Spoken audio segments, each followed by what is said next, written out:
ሰላም ጤና ይስጥልን እንደምን ሰነበታችሁ የተከበራችሁ ተመልካቾቻችን ይህ ሳምንታዊው የስፖርት ፕሮግራማችን ነው። በዛሬው የስፖርት ፕሮግራማችን ሊከፈት የአንድ ወር ጊዜ ብቻ የቀረው የተጫዋቾች የዝውውር መስኮት እንግዲህ በይፋ እንደሚከፈት ይታወቃል።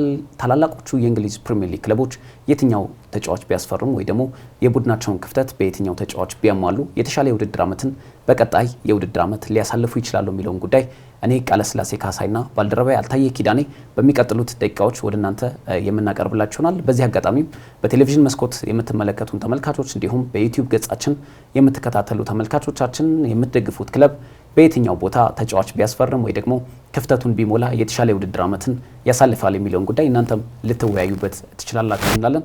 አልታየ እንግዲህ አስቀድመን ለተመልካቾቻችን እንደገለጽንላቸው ከአንድ ወር በኋላ የክረምቱ የተጫዋቾች የዝውውር መስኮት በይፋ ይከፈታል።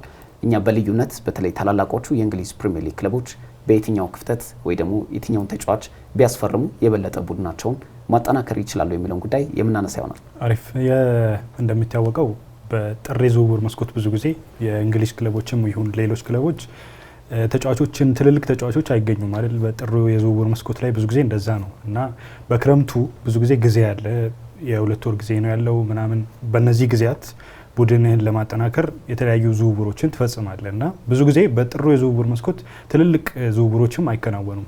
ያው ክፍተት ቢኖርባቸውም ቡድኖች በክረምቱ ነው ተመራጭ የሚሆነው። የፕሪሲዝን ዝግጅት አለ፣ ቡድንህን ደግሞ በሚገባ ለማዋሃድ ጊዜም አለ እና የክረምቱ የተጫዋቾች የዝውውር መስኮት ለቡድኖች መሰረታዊ ተደርጎ ነው የሚወሰደው። ያው በክረምቱ የዝውውር መስኮት በተለይ በዘንድሮ የውድድር ዘመን ቡድናቸውን ያጠናክራሉ በቀጣይ ዓመት ተብለው የሚጠበቁት አርሰናል፣ ማንቸስተር ዩናይትድ አሉ። እነሱን የምናነሳ ይሆናል። በተለይ የጥሩ የዝውውር መስኮት ስታነሳ በልዩነት ለረጅም ጊዜያት መነጋገሪያ የነበረ አንድ ርዕስ ነበር። በተለይ የቀድሞ የሊቨርፑል አስደናቂ አጥቂ ፈርናንዶ ቶሬስ በጥሩ የዝውውር መስኮት ቸልሲን የተቀላቀለበት ወቅት እጅግ መነጋገሪያ ነበር። ምክንያቱም ቅድም እንደገለጽከው በልዩነት የምታነሳቸው ካልሆኑ በስተቀር በጥሩ የዝውውር መስኮት ትልልቅ ተጫዋቾች ክለባቸውን ለቀው ሲሄዱ አንመለከትም። ምናልባት ከአሰልጣኞች ጋር እንዲሁም በክለብ አለመስማማት ጋር በሚኖርበት ወቅት ብዙ ጊዜ በጥር ተጫዋቾቻቸውን ይሸኛሉ። ካልሆነ ግን ክለቦች በተለይ ራሳቸውም እንዲጎዱ ስለማይፈልጉ ሌላውን ክለብ መጥቀም ስለማይፈልጉ በጥሩ ብዙ ጊዜ ተጫዋቾችን ሲሸኙ አንመለከትም። በክረምቱ የዝውውር መስኮት በተለይ ክለቦች ሁሉም በንቃት ይሳተፋሉ ተብሎ ይጠበቃል። አብዛኛው ክለቦች ለማስፈረም ወደ ኋላ አይሉም ተጫዋቾችን። ባሳለፍነው የውድድር ዓመት በተለይ በክረምቱ የዝውውር መስኮት ላይ የወቅቱ የሊጉ ሻምፒዮን ሊቨርፑል ምክንያቱም አሁን ባላቸው የሊግ ደረጃ መሰረት ነው የአምስቱንም ክለቦች የምናነሳው። በእርግጥ በደረጃው ሰንጠረዥ ላይ ዝቅ ያሉ ክለቦች እንደነ ማንቸስተር ዩናይትድ ሊኖሩ ይችላሉ።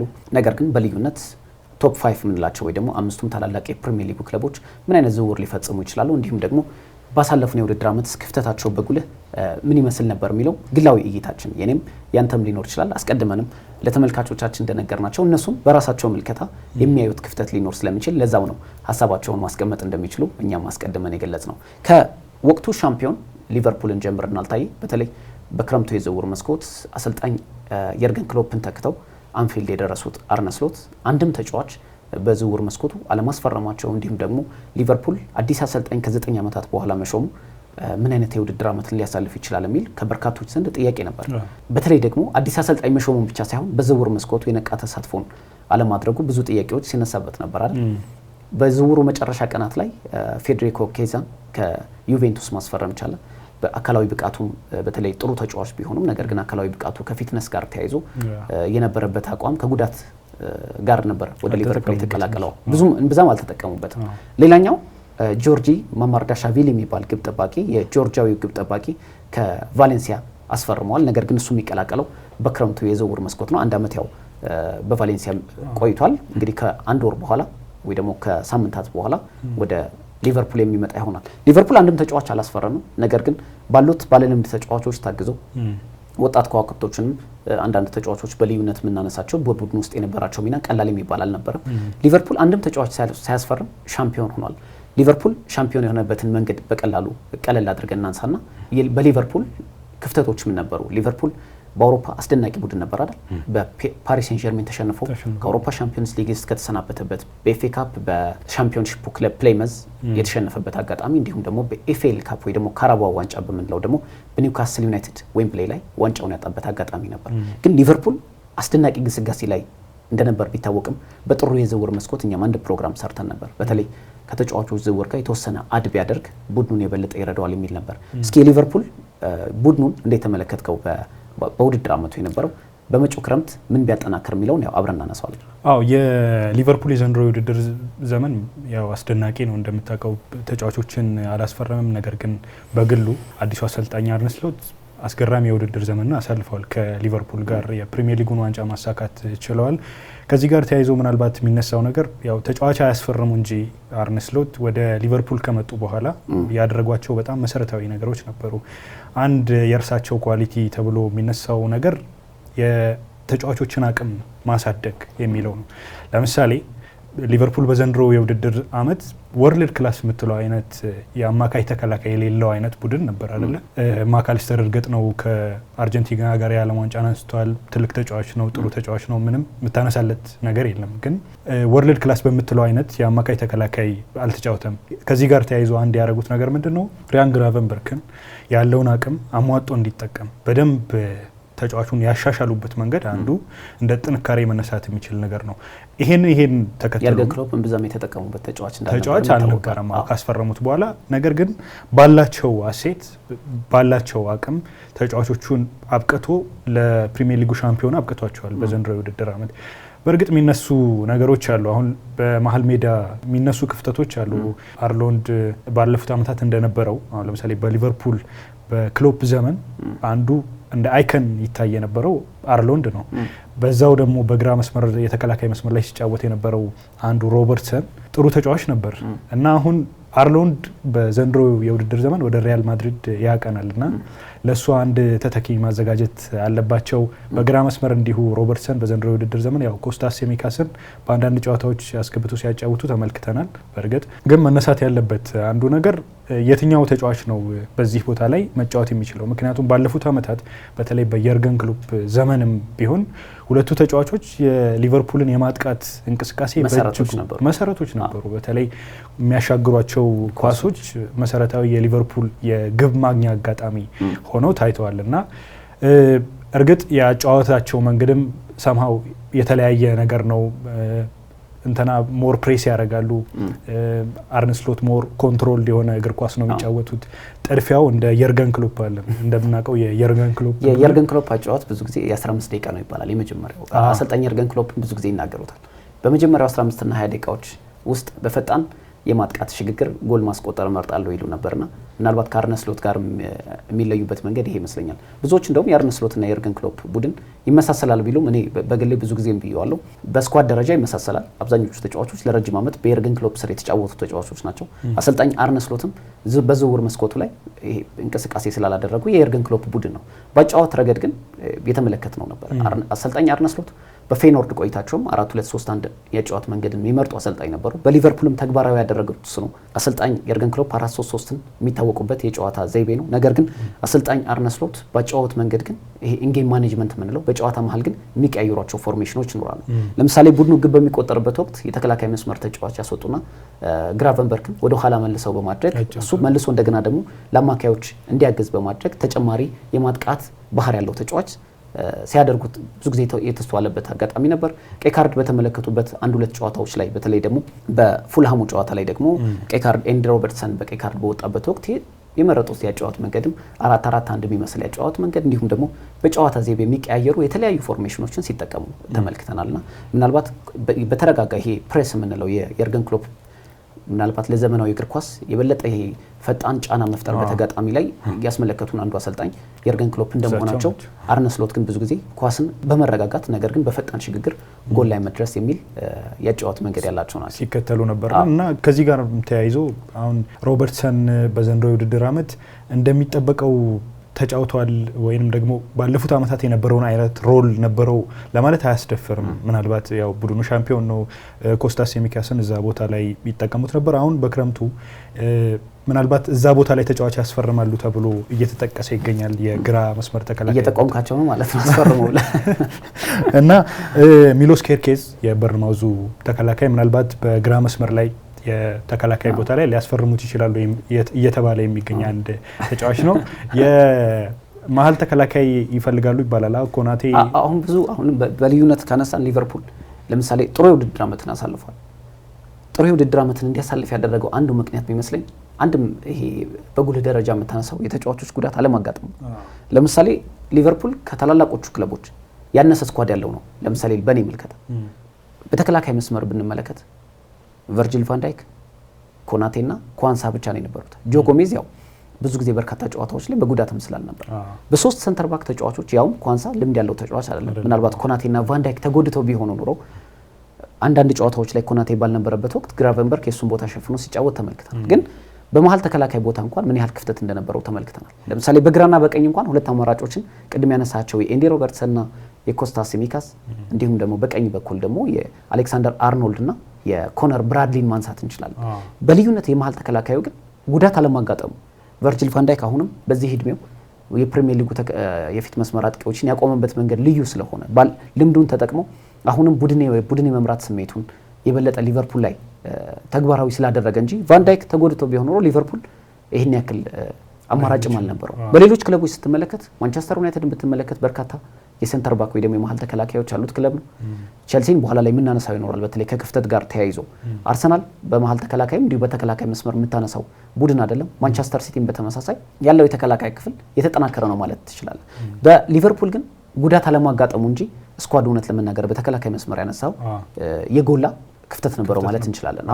ምናልባት ብዙ ጊዜ የአንድን ቡድን ስኬታማነት የሚወስኑት ነገር አንዳንድ ምንድነው ባለፈው አርቴታም ይሄን ጉዳይ ሲያነሳው ነበር። አንዱ የስኳድ ዴፕዝ ነው። የስኳድ ጥልቀት መሰረታዊ ነገር ነው። ምክንያቱም አንዳንድ ጊዜ ብዙ ጨዋታ ነው። አሁን በፕሪሚየር ሊጉ 38 ጨዋታዎች ያደርጋሉ። ኤፍኤ ካፕ ጨዋታ አለ፣ ካራባኦ አለ፣ ቻምፒዮንስ ሊግ አለ፣ ለሀገራት ጨዋታ አለ። በመሀል ደግሞ ሄደው እንደውም ብዙ ጊዜ ጉዳት አስተናግደው ይመጣሉ። ለክለብ አበሳ ነው የሚሆነው እሱና አንዱ የጠለቀ ስኳድ እንዲኖርህ የሚፈለገው ተጫዋቾችን ሮቴት የምታደርግበት እድል ይሰጣል። ጥልቅ ስኳድ አሁን ማንቸስተር ሲቲ ባለፉት አመታት ቤንች ላይ ወይንም ደግሞ የተቀያሪ ወንበር ላይ የሚቀመጡት ተጫዋቾች ራሱ ቢሰበሰቡ አንድ የፕሪሚየር ሊግ ቡድን አንድ የፕሪሚየር ሊግ መለስተኛ እሱንም ይሄ የወረደ ሳይሆን ቢያንስ እስከ ወገብ ደረጃ ያለ መለስተኛ ቡድን መስራት የሚያስችል ነው ብለው ይነሳል ብዙ ጊዜ እና አሰልጣኝ ጆዜ ሞሪኒዮ ብዙ ጊዜ የሚያነሱት ጉዳይ እሱ ነበርና ምናልባት በክረምቱ ይህንን የተከላካይ ስፍራ ተጫዋቾች ክፍተትን ለመሙላት እንቅስቃሴዎች ሊያደርጉ ይችላሉ። ያው ከወዲሁ አንዳንድ ነገሮች ያው በጭምጭምታ ደረጃ ይነሳሉ። የዝውውር ጉዳይ እንደምታውቀው ተጨባጭ አይደለም። አንዳንድ ተጫዋቾች ገቡ ሲባል ይወጣሉ። ብዙ ነገሩ የሚጨበጥ ነገር አለ። ልክ ከወጣ በኋላ ነው ብዙ ነገሩን ማመን የምትችለውና ይነሳል። አሁን ለምሳሌ ኮናቴም በዘንድሮ የውድድር ዘመን ፒኤስጂ አይኑን ጥሎበታል የተባለ ከወዲሁ እየተነሳ ነው እና ፈረንሳዊም እንደመሆኑ ወደዛ ሊሄድ ይችላል የሚል እንትናል። ያው እንደ ተጫዋቹ ፍላጎት ሊሆን ይችላል። እሱ ግን በመሀል ተከላካይ ስፍራ ላይ አንዳንድ ኮንሲደር እያደረጉ ያሏቸው ተጫዋቾች አሉ። አንዱ የበርንማውዙ ሀውሰን ነው። እንደምታውቀው 20 አመቱ ነው። የተጫዋች በጣም ድንቅ ተጫዋች ነው። ሊቨርፑል ብቻ አይደለም በርካታ የአውሮፓ ክለቦች ሪያል ማድሪድን ጨምሮ ቼልሲም አሁን የተጫዋቹ ፈላጊ ነው። የመሀል ተከላካይ ችግር አለበት ይባላል እና እሱን ኮንሲደር እያደረጉ ነው። ከዛ ውጪ ምናልባት እንደ አርነ ስሎት ኳሊቲ አንዱ ምናልባት በቀኝ የተከላካይ ስፍራ ተጫዋች ላይ ምናልባት ሊያደርጉ ይችላል። አሁን አርሎንድ በዚህ የክረምት የዝውውር መስኮት ወደ ሪያል ማድሪድ ያቀና እንደውም ትላንት ደጋፊዎች ሲጮሁበት ነበርና እሱንም ሲከላከሉት አይነት ነገር ነበር። ያው የደጋፊዎቹ ኢንቴንሽን ይገባኛል፣ ግን ይሄንን አልመዝንም የሚል አይነት አስተያየት ሰጥተዋል። ያው ከደጋፊዎቹ ጋር ላለመጋጨትም ይመስላል አርነ ስሎት። በእርግጥ ከ20 አመት በኋላ ነው አርኖልድ ሊቨርፑልን የሚለቀው። ይሄ ደግሞ ለሊቨርፑል ደጋፊዎች ምን ማለት እንደሆነ ግልጽ ነው። ለምሳሌ በሊቨርፑል በአንድ ክለብ ብቻ ተጫውቶ ጫማን ከሰቀሉ ተጫዋቾች በርካታ ተጫዋቾች ማንሳት እንችላለን። ለምሳሌ በበርካታ ክለቦች ሲፈለግ የነበረው በበርካታ የአውሮፓ ክለቦች አይን ውስጥ ሲያርፍበት የነበረው በየጊዜው ስቲቨን ጀራርድ ማንሳት እንችላለን። የስቲቨን ጀራርድ ምትክ ነው ብለው ያምናሉ። እርግጥ ያው ቦታቸው ይለያያል፣ ነገር ግን የቡድኑ ሁለተኛ አምበል ነው። ከቨርጂል ቫን ዳይክ በመቀጠል እንግዲህ ትሬንት አሌክሳንደር አርኖልድ ሁለተኛ አምበል እንደሆነ ይታወቃል። ከልጅነት ጀምሮ በ2016 ነበር ለመጀመሪያ ጊዜ ለዋናው ቡድን መሰለፍ የጀመረው በአሰልጣኝ የርገን ክሎፕ ስር። ግን በአጠቃላይ 20 አመታትን ያህል በአንፊልድ ያሳልፈዋል ይሄ ልጅና ያ ተጫዋች ለቆ ሲሄድ ያው ምን ማለት እንደሆነ ለደጋፊ ይረዳለሁ። ግን ይህ ተጫዋች ገንዘብን ፈልጎ እንዳልካደ ሊቨርፑልን ግን በጉልህ ይታያል። ለምሳሌ ይህ ተጫዋች አሁን ሲሄድ ሊቨርፑል ሪያል ማድሪድ ካቀረበለት በላይ ገንዘብ ሊቨርፑል አቅርቦለት ነበር ሲገለጽም ነበር። አሰልጣኝ አርነ ስሎትም በተለይ ከአርሰናልና ሊቨርፑል ጨዋታ በፊት ሲናገሩ ነበር። የተሻለ ገንዘብ ቀርቦለት ነበር፣ የተሻለ ኮንትራት የውል ስምምነትም ቀርቦለት ነበር። ነገር ግን ተጫዋቹ ፍላጎቱ ወደ ሪያል ማድሪድ መሄድ ነበር። ግን ይሄ ልጅ በሊቨርፑል የነበረው ቆይታ እጅግ የተሳካ ነበር። ኢቭን በዋንጫ ደረጃ ካየን ከስቴቨን ጀራርድም በላይ ለምሳሌ ስቴቨን ጀራርድ ብዙ ጊዜ የሚያስወቅሰው ወይ ደግሞ ኬሪየሩ የተሟላ አይደለም ከሚያደርጉት ነገሮች አንዱ የእንግሊዝ ፕሪሚየር ሊግን በአንፊልድ አለማንሳቱ ነው። አሌክሳንደር አርኖልድ ግን ይህንን አሳክቷል። በ2019-20 አሳክቷል ከየርገን ክሎፕ ጋር፣ አሁን ደግሞ ከአሰልጣኝ አርነ ስሎት ጋር አሳክቷል።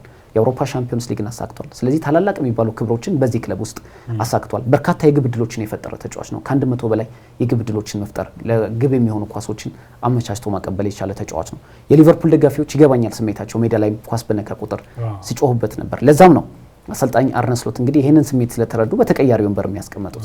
ግን የተጫዋቹ ገንዘብ ፈልጎ ወደ ሪያል ማድሪድ እንዳልሄደ ግን አሰልጣኝ አርነ ስሎት ራሱ በራሳቸው አንደበት የተናገሩበት አጋጣሚ አለ። ግን ሲኒየር እንደመሆኑ በክለቡ የአካዳሚ ፍሬ ተጫዋች እንደመሆኑ ግን የክለቡ ደጋፊዎች ልክ እንደዚህ አይነት ስሜት ቢሰማቸው ያን ያህል አይደንቅም ብዬ አስባለሁ። ግን ተጫዋቹ መልቀቁ ተከትሎ አልታየ በርካታ ተጫዋቾች ጋር ሊቨርፑል ስሙ እየተያያዘ ይገኛል። በተለይ በቀኝ በኩል ማንን ሊያሰልፍ ይችላል የሚል እርግጥ ከቅርብ ሳምንታት በፊት በተለይ ለኮነር ብራድሊ እድል ይሰጠዋል ወይ ደግሞ እሱ የእሱን ቦታ ተክቶ መጫወት ይችላል የሚል በርካታ መላምቶች ሲሰጡ ነበር።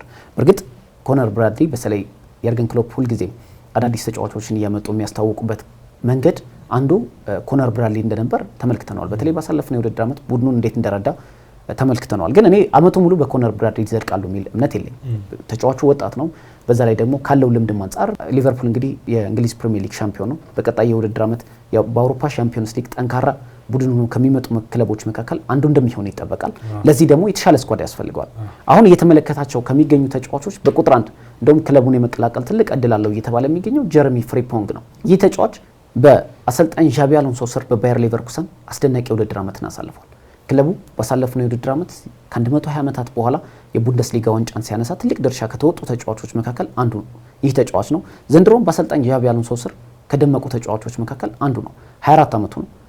በአውሮፓ ታላላቅ ክለቦች እጅግ ተፈላጊ ነው። ነገር ግን የተጫዋቹ ፍላጎት ለሊቨርፑል መጫወት ነው። ለሊቨርፑል ለመጫወት ለምን ተነሳሳ ብትለኝ ለኔ ቀላል መልስ ይመስለኛል። አንደኛ ሊቨርፑል ትልቅ በአውሮፓ ከሚገኙ ትልቅ ቡድኖች አንዱ እንደመሆኑ ምንም ጥያቄ የለውም። ሁለተኛ ግን ይህ ተጫዋች ኔዘርላንዳዊ ነው። በሊቨርፑል ውስጥ በርካታ ኔዘርላንዳውያን ተጫዋቾች አሉ። ቨርጂል ቫን ዳይክ አለ፣ ግራቨንበርግ አለ፣ እንዲሁም ደግሞ ኮዲ ጋክፖ አለ፣ እንዲሁም ደግሞ አሰልጣኙ ራሳቸው አሰልጣኝ አርነ ስሎት ደግሞ ኔዘርላንዳዊ እንደሆኑ ይታወቃሉ። እና ይህ ተጫዋች ወደ ሊቨርፑል መምጣት ማለት ልክ እንደ ቤተኛ ሆኖ ነው የሚመጣው ወይ ደግሞ እንደ እንግዳ ሆኖ ይመጣል የሚል እምነት የለኝም። እና በተለይ በብሔራዊ ቡድን በናሽናል ቲምም ደረጃ የሚያውቃቸው ተጫዋቾች በክለብ ደረጃ ማግኘት ለዚህ ተጫዋች የተለየ ያደርገዋልና ምናልባት ጀረሚ ፍሪምፖንግን የትሬንት አሌክሳንደር አርኖልድን ተተኪ ለማድረግ እያሰቡ ይገኛሉ። ምናልባት ከተከላካይ ጋር ተያይዞ የሚነሱ ጥያቄዎች ቢኖሩም በተለይ ይህ ተጫዋች አርኖልድን ይተካል ብዬ ተባለ ቢገኝም የፊት መስመሩን እንመልከተው። እውነት የፊት መስመር አጥቂ በተለይ ዳርዊን ኑኔዝ አስተማማኝ እንዳልሆነ ይታወቃል። ዘንድሮ የተረጋጋ ጊዜያትን እያሳለፈ አይገኝም በአንፊልድ ዩራጋዊ አጥቂና ምናልባት በክረምቱ የመቆየት እድሉ እጅግ ጠባብ ነው እየተባለ ይገኛል። አልታየ ምናልባት ሊቨርፑል የተከላካይ ክፍሉን አነሳል። በተለይ ቨርጂል ቫን ዳይክና ኮናቴን ሊያግዝ የሚችል ሰንተር ባክ ቅድም ስትገልጸው ነበር ሃውሰንን የቦርንመዝም ተከላካይ ስናነሳ ነበር። እንዲሁም ደግሞ የክሪስታል ፓላሱ ማርክ ጌሂም በሊቨርፑል ራዳር ውስጥ የሚገኝ ተጫዋች ነው። ከተከላካይ ጋር የትሬንት አሌክሳንደር አርኖልድም ተተኪ ጀረሚ ፍሪምፖንግን ስላነሳን ወደ አጥቂ እንሂድና በአጥቂ መስመር ላይ ሊቨርፑል ማስፈረም ይኖርበታል ይመስለኛል። አሁን በዘንድሮ የውድድር ዘመን ሞሐመድ ሳላ የሚገርም እንቅስቃሴ አድርገዋል። 20 ምናምን ግቦችን አስቆጥሯል በዘንድሮ የውድድር ዘመን። የሊቨርፑል የአማካይ ክፍል ያው የሚነሳ አይደለም፣ ሴትል ነው አይደለ? አሁን በቅርብ ጊዜያት ሃርቪ ኤሊዬ 10 ቁጥር ስፍራ ላይ መጫወት ፍላጎት አለው ይባላል ቦታው ስፍራው ላይ እና የሱ ፍላጎት እንደዛ ቢሆንም በዘንድሮ የውድድር ዘመን ሶቦዝ ላይ ነበር እዛ ቦታ ላይ ሲያጫውቱ የነበሩት አርነ ስሎት። እንደሚታወቀው እርሳቸው የሚሉት ሞር ኦፍ ፊዚካሊቲ ጋር በተያያዘ አትሌቲሲዝም ጋር በተያያዘ የሚያነሱት ነገር አለ። ሞር ኦፍ ሶቦዝ ላይ ኢነርጂ ያለው ተጫዋች ነው ምናምን ይመርጡታል። ወደ አጥቂ የአማካይ ስፍራው ሴትልድ ይመስላል። ምናልባት እሱ ከወጣ ሃርቪ ኤሊዬ ለዚህም ብዙ ፍላጎት የለውም እዚህ ቦታ ላይ ማይጫወት ከሆነ የሚሉ አንዳንድ መረጃዎችን ሳይ ነበርና ወደ ሌላ ክለብ የሚሄድ ከሆነ ምናልባት ለሱ ተተኪ ሊያዘጋጁ ይችላሉ። ግን የመሀል ሜዳው ሴትልድ ነው ማለት ነው የሚቻለው። ከዛ ውጪ በአጥቂ መስመር ላይ ምናልባት ፌርሚኒዮ ከወጣ በኋላ ዳርዊን ኑኔዝ በዘንድሮ ውድድር ዘመን በተለይ አንዳንድ አስፈላጊ የሚባሉ የፕሪሚየር ሊግ ጨዋታዎች ላይ ግቦችን አስቆጥሯል። አስቆጥሯል። አንዳንድ ጊዜ ደግሞ ሚስታቸው ኳሶችም አሉ። አንዳንድ ጊዜ ለማመን የሚከብድ ኳስ ይስታል። አንዳንዴ ያዳናቸው አንዳንድ ጊዜ አለ። አሁን ለምሳሌ የኒውካስሉ ጨዋታ እና የምታነሳቸው አንዳንድ ነገሮች በተለይ የብሬንትፎርድ ጨዋታ ደግሞ ጂቴክስ ኮሚኒቲ ስቴዲየም ላይ የተደረገው ባለቀ ሰዓት ያስቆጠራቸው 2 ጎሎች ለሊቨርፑል የዋንጫ ስኬት ማማር ትልቅ አስተዋጽኦ ነበረው እና ምናልባት የሱን ተተኪ አውሮፓ ሊያፈላልጉ የሚችሉበት እድል አለ። ምናልባት ከአጫዋታቸው ጋር መሄድ የትኛው አጥቂ ነው የሚለው ምናልባት መሰረታዊ ጉዳይ ይመስለኛል። ምክንያቱም አሁን በዘንድሮው የክረምት የዝውውር መስኮት ምናልባት ከዚህ በፊት ካየነው አንጻር ሰፊ አጥቂ ዲማንድ አለ በፕሪሚየር ሊግ። ሁሉም ክለቦች በፕሪሚየር ሊጉ አጥቂ ይፈልጋሉ። በዛው አንጻር ደግሞ ብዙ ገበያው ላይ ያሉ ይመስለኛል ተጫዋቾች። አሁን ለምሳሌ ዮኬሬሽን ልታነሳ ትችላለህ፣ ሴስኮን ልታነሳ ትችላለህ። ኦስሜ በቱርክ እየተጫወተ ነው። ወደ ናፖሊ ይመለሳል አይመለስም ሌላ ነገር ቢሆንም ሌሎች ተጫዋቾችም አሉ የፊት መስመር ተጫዋቾች ፓትሪክ ሺክ የመሳሰሉ ባለልምድ ተጫዋቾችም እና ኢኪቲኬም ልታነሳ ትችላለህ። የሚፈልጉት ቡድኖች አሉና ምናልባት እስካሁን የትኛው አጥቂ ለሊቨርፑል ይሆናል የሚለው በደንብ ስሙ የተያዘ እስካሁን አላየውም። ቢያንስ እኔ እስካሁን ባየሁት ባለፈው እኔ የተመለከትኩ ነበር አንድ መረጃ። እርግጥ አትሌቲኮ ማድሪድ ይሸጠዋል ተብሎ ባይጠበቅም ግን ሁሊያን አልቫሬዝ ከሊቨርፑል ጋር ሲያያዝ ነበርና በጣም ኢንተረስቲንግ የሆነ የዝውውር ጭምጭምታ ይመስላል። በተለይ ተጫዋቹ በማንቸስተር ሲቲ አስደናቂ ጊዜያትን አሳልፏል። አስቀድሞ ማንቸስተር ሲቲን ከመቀላቀሉ በፊት በአርጀንቲናው ክለብ ሪቨር ፕሌት ድንቅ ጊዜያትን አሳልፏል። ከአርጀንቲና ብሔራዊ ቡድን ጋር የተሳካ ጊዜያትን ከማሳለፉን በተጨማሪ የዓለም ዋንጫን እንዲሁም ኮፓ አሜሪካን የመሳሰሉ ዋንጫዎችን ማሸነፍ ችሏል። በአትሌቲኮ ማድሪድ ዘንድሮ እጅግ ከደመቁ ከዋክብቶች መካከል አንዱ ሁሊያን አልቫሬዝ ነበር በመጀመሪያ ውድድር ዓመት ቆይተው። እንደውም ከማንቸስተር ሲቲ ጋር አያይዘን የምናነሳው ሀሳብ ይኖራል ብዬ አስባለሁ። በተለይ ሁሊያን አልቫሬዝን መሸጡ ትልቅ ዋጋ እንዳስከፈለው ማንቸስተር ሲቲ አሰልጣኝ ፔፕ ጓርዲዮላ ብዙ ጊዜ ተጫዋቾችን ሲሸጡ አምነውበት እንደሚሸጡ ይታወቃል። ነገር ግን የሁሊያን አልቫሬዝ ግን ያልተዋጠ ዝውውር ይመስለኛል በተለይ ለአሰልጣኙ። ያንንም ክፍተቱን በጉልህ በማንቸስተር ሲቲ የታየበት ነበር። በኋላ ላይ እናነሳዋለን። ሁሊያን አልቫሬዝ ከሊቨርፑል ጋር መያያዙ ግን ትክክለኛ የዝውውር ጭምጭምታ ከሆነ ግን ለሊቨርፑል በጣም አሪፍ ዜና ይመስላል። ምክንያቱም ይሄ ልጅ ገና በወጣትነት ቢሆን በተለያዩ ክለቦች በመጫወት ልምዱን አካብቷል። በብሔራዊ ቡድን ደረጃ ራሱን ያሳየ ተጫዋች ነው። ስለዚህ ለሊቨርፑል ሁነኛ የፊት መስመር አጥቂ ለመምራት ተተኪ ተጫዋች መሆን ይችላል ብዬ አስባለሁ። ለዛም ደግሞ ዜናውን ትንሽ ያሳመረው የሚመስለኝ አትሌቲኮ ማድሪድ የዳርዊን ኑኔዝ ፈላጊ መሆኑ ነው። ያ ደግሞ የኡራጓዊ አጥቂ ከዚህ በፊት የአትሌቲኮ ማድሪድን የፊት መስመር አጥቂን እንደመሩ ማስታወስ እንችላለን። ለምሳሌ ዲያጎ ፎርላንን ማንሳት እንችላለን። በአትሌቲኮ ማድሪድ ድንቅ ጊዜያትን ካሳለፉ ተጫዋቾች መካከል ሌላኛው ሉዊስ ሱዋሬዝ ነው። ሉዊስ ሱዋሬዝም በአትሌቲኮ ማድሪድ መጫወቱን እናውቃለንና ምናልባት የተጫዋቹ እውነተኛ ፈላጊ ከሆነ አትሌቲኮ ማድሪድ ከዳርዊን ኑኔዝ እና ሁሊያን አልቫሬዝ ጋር በገንዘብ ልውውጥ የሚኖሩ ሌሎች ከባድ የዝውውር ሁነቶች ቢኖሩም ለሊቨርፑል ግን ትክክለኛ ተጫዋች ሁሊያን አልቫሬዝ ይመስለኛል። ከሌሎቹ ከምንጠራቸው በርካታ ተጫዋቾች ሁሉ ሁሊያን አልቫሬዝ ለሊቨርፑል የሚመጥን ተጫዋች ይመስለኛል። ሌላው 32 ዓመቱ ነው መሐመድ ሳላህ። አጋዥ ያስፈልገዋል። እርግጥ ኮዲ ጋክፖንና ሉዊስ ዲያዝን ማንሳት ብንችል ጥሩ የውድድር ዓመትን አሳልፈዋል። ለሊቨርፑል ሻምፒዮንነት ትልቅ ድርሻ ተወጥተዋል። መሐመድ ሳላህንም በተለየ መልኩ አግዘውታል ብዬ አስባለሁ። ግን አሁንም ሁነኛ ወይ ደግሞ ተፈጥሯዊ አጥቂ የምንለው ግን የዘመናዊ እግር ኳስ ትክክለኛ ፈላጊ መሆኑን ተመልክተናል። መሐመድ ሳላህ ከፍ ባለ ደረጃ ላይ ስለተገኘ ነው በሁሉም ውድድሮች 33 ጎሎችን ያስቆጠረው እንጂ ሁነኛ የፊት መስመር አጥቂ ተጫዋች እንዳልሆነ ሳላህ ይታወቃል። ወይ በፎልስ ናይን መጫወት የሚችል ተጫዋች ነው፣ ወይ ደግሞ በቀኝ በኩል የማጥቃት ክፍል መጫወት የሚችል ተጫዋች ነው። ግን ሊቨርፑልን ሁነኛ አጥቂ እንኳን አስፈርማ ብታስገባው ዛ ቦታ ላይ የማያስቆጥራቸውን ጎሎች መሐመድ ሳላህ አስቆጥሯል። ግን ስቲል አሁንም በአውሮፓ በሁሉም ውድድሮች ሊቨርፑል ለመፋለም ግን ትክክለኛ 9 ቁጥር አጥቂ ያስፈልገዋል ብዬ አስባለሁ። በተለይ ዳርዊን ኑኔዝን የሚሸኝ ከሆነ ያ ደግሞ ምናልባት ከውድድር ዓመቱ መጨረሻ በኋላ ብዙ የሚወሰኑ ነገሮች ይኖራሉ ብለን እንጠብቃለን። በክለቡ ግን ክለቡ ባሳለፍነው ክረምት አንድም ዝውውር ላይ በንቃት አለመሳተፉ ግን በአሁኑ የዝውውር መስኮት አሰልጣኙንም ለማገዝ በርካታ ዝውውሮችን እንደሚፈጽም ይጠበቃል። ያም ዋጋ አስከፍሎታል። በአውሮፓ ከሚገኙ ክለቦች በሙሉ ሊቨርፑል የተሻለ ቁመና ላይ ነበር። በአውሮፓ ሻምፒዮንስ ሊግ ከሊቨርፑል የተሻለ ቡድን አልነበረም። በሊግ ስቴጅ የተሸነፈ ቡድን አልነበረም። የመጨረሻው ጨዋታ ላይ ነበር በፒኤስቪ የተሸነፈው እንጂ ጥሩ ጉዞ ላይ ነበር አመጣጡ የነበረውና ይሄ ቡድን ከታገዘ ምናልባት አሰልጣኝ አርነ ስሎት በመጀመሪያው ውድድር ዓመት ያሳኳቸው ትልቅ ስኬቶችን በቀጣዩ ውድድር ዓመት የማይደግሙበት ምንም ምክንያት የለም ብዬ አስባለሁ። ሌላው አሊሰን ቤከር ምናልባት የመልቀቅ ዕድል አለው እየተባለ ይገኛል። በእርግጥ በእኔ ምልከታ አሊሰን ቤከር ባለፉት ዓመታት በወጣ አቋምነት ከተጫወቱ ምርጥ ግብ ጠባቂዎች መካከል ቀዳሚው 24 ዓመቱ የሚገኘው ጆርጂ ማማርዳሽቪሊ ቅድም የጠቀስ ነው በክረምቱ ሊቨርፑልን ይቀላቀላል። ያ የሚቀላቀል ከሆነና አሊሰን ቤከር ክለቡን የማይለቅ ከሆነ ያው ኬለር ክለቡን መልቀቁ አይቀር ይመስላል። ከወዲሁ ይለቃል። ምክንያቱም በቋሚነትም መጫወት ይፈልጋል። በርካታ የፕሪሚየር ሊግ ክለቦችን ፈላጊዎቹ ናቸውና ምናልባት ግብ ጠባቂ ሊቨርፑል ማስፈረሙ አሊሰን ቤከርን ደግሞ ካልሸኘው ግን ሁለት በትልቅ ደረጃ መጫወት የሚችሉ ግብ ጠባቂዎችን አንድ ቡድን ውስጥ ማስቀመጥ ትልቅ አቅም ይኖረዋል ብዬ አስባለሁ። አምና ዴቪድ ራያን እና አሮን ራምስቴልን ተመልክተናል። በትልቅ ደረጃ ላይ የሚገኙ ሁለት ግብ ጠባቂዎችን መያዝ ትልቅ ፊት ባርሴሎና ይሄንን ቴክኒክ ይጠቀም ነበር። በአውሮፓ ቻምፒዮንስ ሊግ አንድ ግብ ጠባቂ በሊጉ አንድ ግብ ጠባቂና ትልቅ ቫልዩ ይኖረዋል። ምናልባት የሊቨርፑል ከሻምፒዮኑ ሊቨርፑል ከተነሳን እነዚህ ጉዳዮችን አነሳን።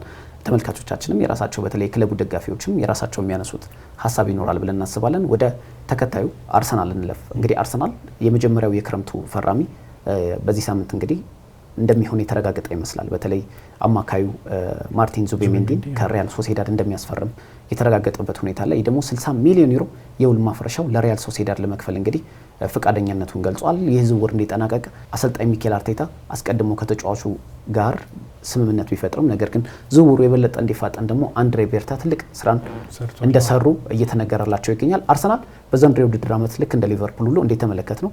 ሁለተኛ ነገር ደግሞ በክረምቱ የዝውውር መስኮት ምን ቢያሟላ የበለጠ በዋንጫ የታጀበ አርሰናል መመልከት እንችላለን በቀጣይ ዓመት የሚለውን እናንሳ። የዘንድሮ የአርሰናል የውድድር ዘመን በብዙ አንስተነዋል እኛም በፕሮግራማችን ላይ እና እድለኛ ነው ማለት አትችልም አይደል? በዘንድሮ የውድድር ዘመን ሀፍ የሚሆኑ ግማሽ የሚሆኑ 11 ውስጥ መግባት የሚችሉ ተጫዋቾቹ በአንድም ሆነ በሌላ ጊዜ ጉዳት አጋጥሟቸው አንድ ተጫዋች ለ3 ወር ለ2 ወር እየተጎዳ እድለኛ አልነበረም አርሰናል በዘንድሮ የውድድር ዘመን። አንዱ ምክንያት ይሄ ነው። ምናልባት ስኬታማ አልሆነም ሊያስብለው የሚችለው ምክንያት አንዱ ልክ ሊቨርፑል እድለኛ ነበር፣ ተከላካዮቹ ተጎድተው አልነበረም፣ የተጫዋቾች ጉዳት ያን ያህል አልፈተነውም እንደምንለው ሁሉ አርሰናል ከተከላካይ አሁን ባለፈው በቅርብ እስከ ገጠመው የተከላካይ ስፍራ ጉዳቶች ጋብሪኤል ማጋሌሽ አሁን ከዊሊያም ሳሊባ ጋር የሚያስገርም ጥምረት ፈጥረው የተከላካይ መስመሩ በአውሮፓ ኢቨን ጥሩ የተከላካይ መስመር ገንብተው ነበር ሚኬል አርቴታ እና ያ አልሆነም። እሱ ተጎድቷል። ሌሎች ተጫዋቾችም ካይ ሃቨርትዝ በመጀመሪያው የሊግ ውድድር ጥሩ እንቅስቃሴ ስቲል አሁን የአርሰናል ከፍተኛ የግብ አስቆጣሪ እሱ ነው ለወራት ከሜዳ ከራቀም በኋላ እና ጉዳት መሰረታዊ የአርሰናል ችግር ነው የዘንድሮ። ከ33 በላይ የተለያዩ ጉዳቶችን ያስመዘገበ ክለብ ነው። በፕሪሚየር ሊጉም ቀዳሚ ነው። ከየትኛውም ፕሪሚየር ሊግ ክለብ በላይ 33 ስንል አንድ ተጫዋች 2-3 ሊጎዳ ይችላል። በአጠቃላይ ግን ከ33 በላይ ጉዳት አጋጥሞታልና የተመዘገቡበት አንዱ ይሄ መሰረታዊ ጉዳይ ነው ለአርሰናል። አንዱ የሚነሳው ነገር ምንድነው? ከዚህ ጋር ተያይዞ ብዙ ጊዜ ጉዳት ሊያጋጥም ይችላል። ይሄ ማታቀው ሴናሪዮ ነው፣ የሚፈጠር ነገር ነው። ይሄ ለዚህ ልትዘጋጅ የምትችለው አንዱ ነገር ስኳድህን በማጥለቅ ነው። ምናልባት በአውሮፓ ቻምፒዮንስ ሊግ ጨዋታ ላይ ፔዤን ይገጥሙ በነበረበት ጊዜ አይተናል አይደለ?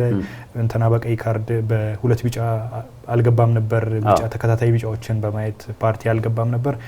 ተቀያሪ ወንበር ላይ ተቀምጠው የነበሩት ተጫዋቾች አንዳንዶቹ ምናልባት የአርሰናል ዘንድሮ በትልቅ ስቴጅ በደንብ መፎካከር ያልቻለበትን ሁኔታ አሳይቷል። ምክንያቱም ጥልቅ ስኳድ ያስፈልጋል። አርቴታም ራሱ ይህንን ጉዳይ ተናግሯል። ምናልባት በትልቅ ደረጃ ለመጫወት አንዱ የሚያስፈልግህ ነገር ስኳድ ነው። የጠለቀ ስኳድ ያስፈልጋል። ከዛ ውጪ ኳሊቲ ያላቸው ተጫዋቾች ያስፈልጋል። ከዛ ውጪ ደግሞ ከጉዳት ነፃ የሆኑ ተጫዋቾችን በቡድን ውስጥ መያዝ አለብን እና በዘንድሮ የውድድር ዘመን አንዱ የተፈተነበት ሁኔታ የጉዳቶች ነው እና ተጫዋች አለማስፈረሙ ምናልባት እንደ እንትን ሊነሳ ይችላል። የማርቲን ዙቢሜንዲን አሁን በቃል ደረጃ ከስምምነት ደርሰዋል ይባላል። በብዙ መልኩ ሊቀይር ይችላል የአማካይ ክፍሉን። በተለይ ደግሞ ባለፈው እንዳነሳ ነው የአማካይ ተከላካይ ስፍራ ላይ ይጫወታል። 26 ዓመቱ ነው፣ ገና ለጋ የምትለው ነው። የአርሰናል የቡድኑ የአማካይ እድሜ 26.9 ነው እና ጥሩ እድሜ የምትለው ነው። አሁን ማንቸስተር ሲቲ እድሜያቸው የገፉ ተጫዋቾች ናቸው ያሉት ምናምን እንላለን አይደለ? በንጽጽር ስታየው የአርሰናል የእድሜ የተጫዋቾቹ አማካይ እድሜ ማለት ነው ጥሩ የምትለው ወጣት የምትለው በኢነርጂ መጫወት የሚችሉ ተጫዋቾችን የያዘ ነው እና ዙቢሜንዲን እዚህ ቡድን ላይ ስትቀላቅል የሚሰጥህ ነገር አለ።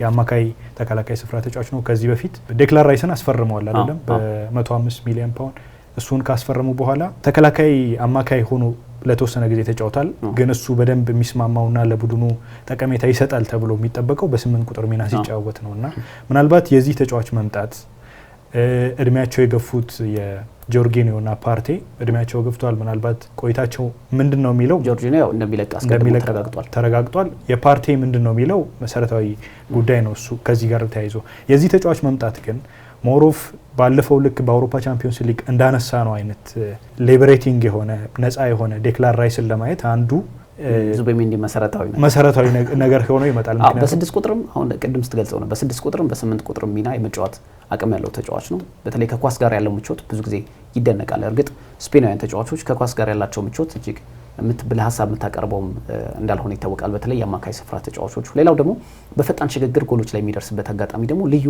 የአማካይ ስፍራ ተጫዋች ያደርገዋል። ይህ ተጫዋች ወደ አርሰናል መምጣቱ ለበርካታ ጊዜያት ሲከታተለው ነበር። ይህ ክለብ ሪያል ማድሪድንም ጨምሮ በርካታ ክለቦች የዚህ ተጫዋች ፈላጊ ነበሩ። የቶኒ ክሩስ ተተኪ አድርገው ሊቨርፑል አምና ሊያስፈርመው ጫፍ ላይ ተቃርቦ ነበር። ተጫዋቹ ግን በሪያል ሶሴዳድ 1 ዓመትን መቆየት መርጦ አሁን ግን ጊዜ ያውቀቷል በሚል ወደ አርሰናል ለመሄድ ሙሉ ስምምነት ላይ እንደደረሰ ይታወቃል።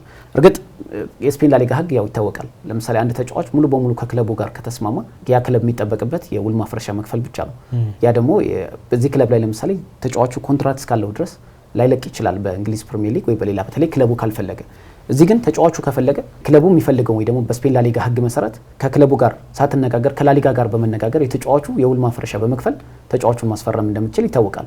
ለዚህ አንዱ ማሳያ ቶማስ ፓርቴን ማንሳት እንችላለን። አሰልጣኝ ዲያጎ ሲሞኔ በወቅቱ ቶማስ ፓርቴ እንደሚለቅ አያውቁም ነበርና ቡድኑን በቀጣይ የውድድር ዓመት ለሚሰሩት ቡድን መሰረቱ አሁንም ቶማስ ፓርቴ ነው ብለው ያምኑ ነበር። በኋላ ላይ ግን ተጫዋቹ በግል ጉዳዮች ዙሪያ ከአርሰናል ጋር ተስማማ። በአትሌቲኮ ማድሪድ የተቀመጠለት የውል ማፍረሻ አርሰናል ከላሊጋ ጋር በመነጋገር እንግዲህ የውል ማፍረሻውን ክፍል ወስዶታልና አሁንም የተጫዋች የውል ማፍረሻውን ከከፈለ አርሰናል ለሪያል ሶሴዳድ ተጫዋቹ አስቀድሞ ከሚኬል አርቴታ ጋር ቅድም እንዳልነው አስቀድሞ መስማማቱ እንግዲህ ወደ አርሰናል የሚመጣበት እድል ሰፊ እንዲሆን አድርጎታል።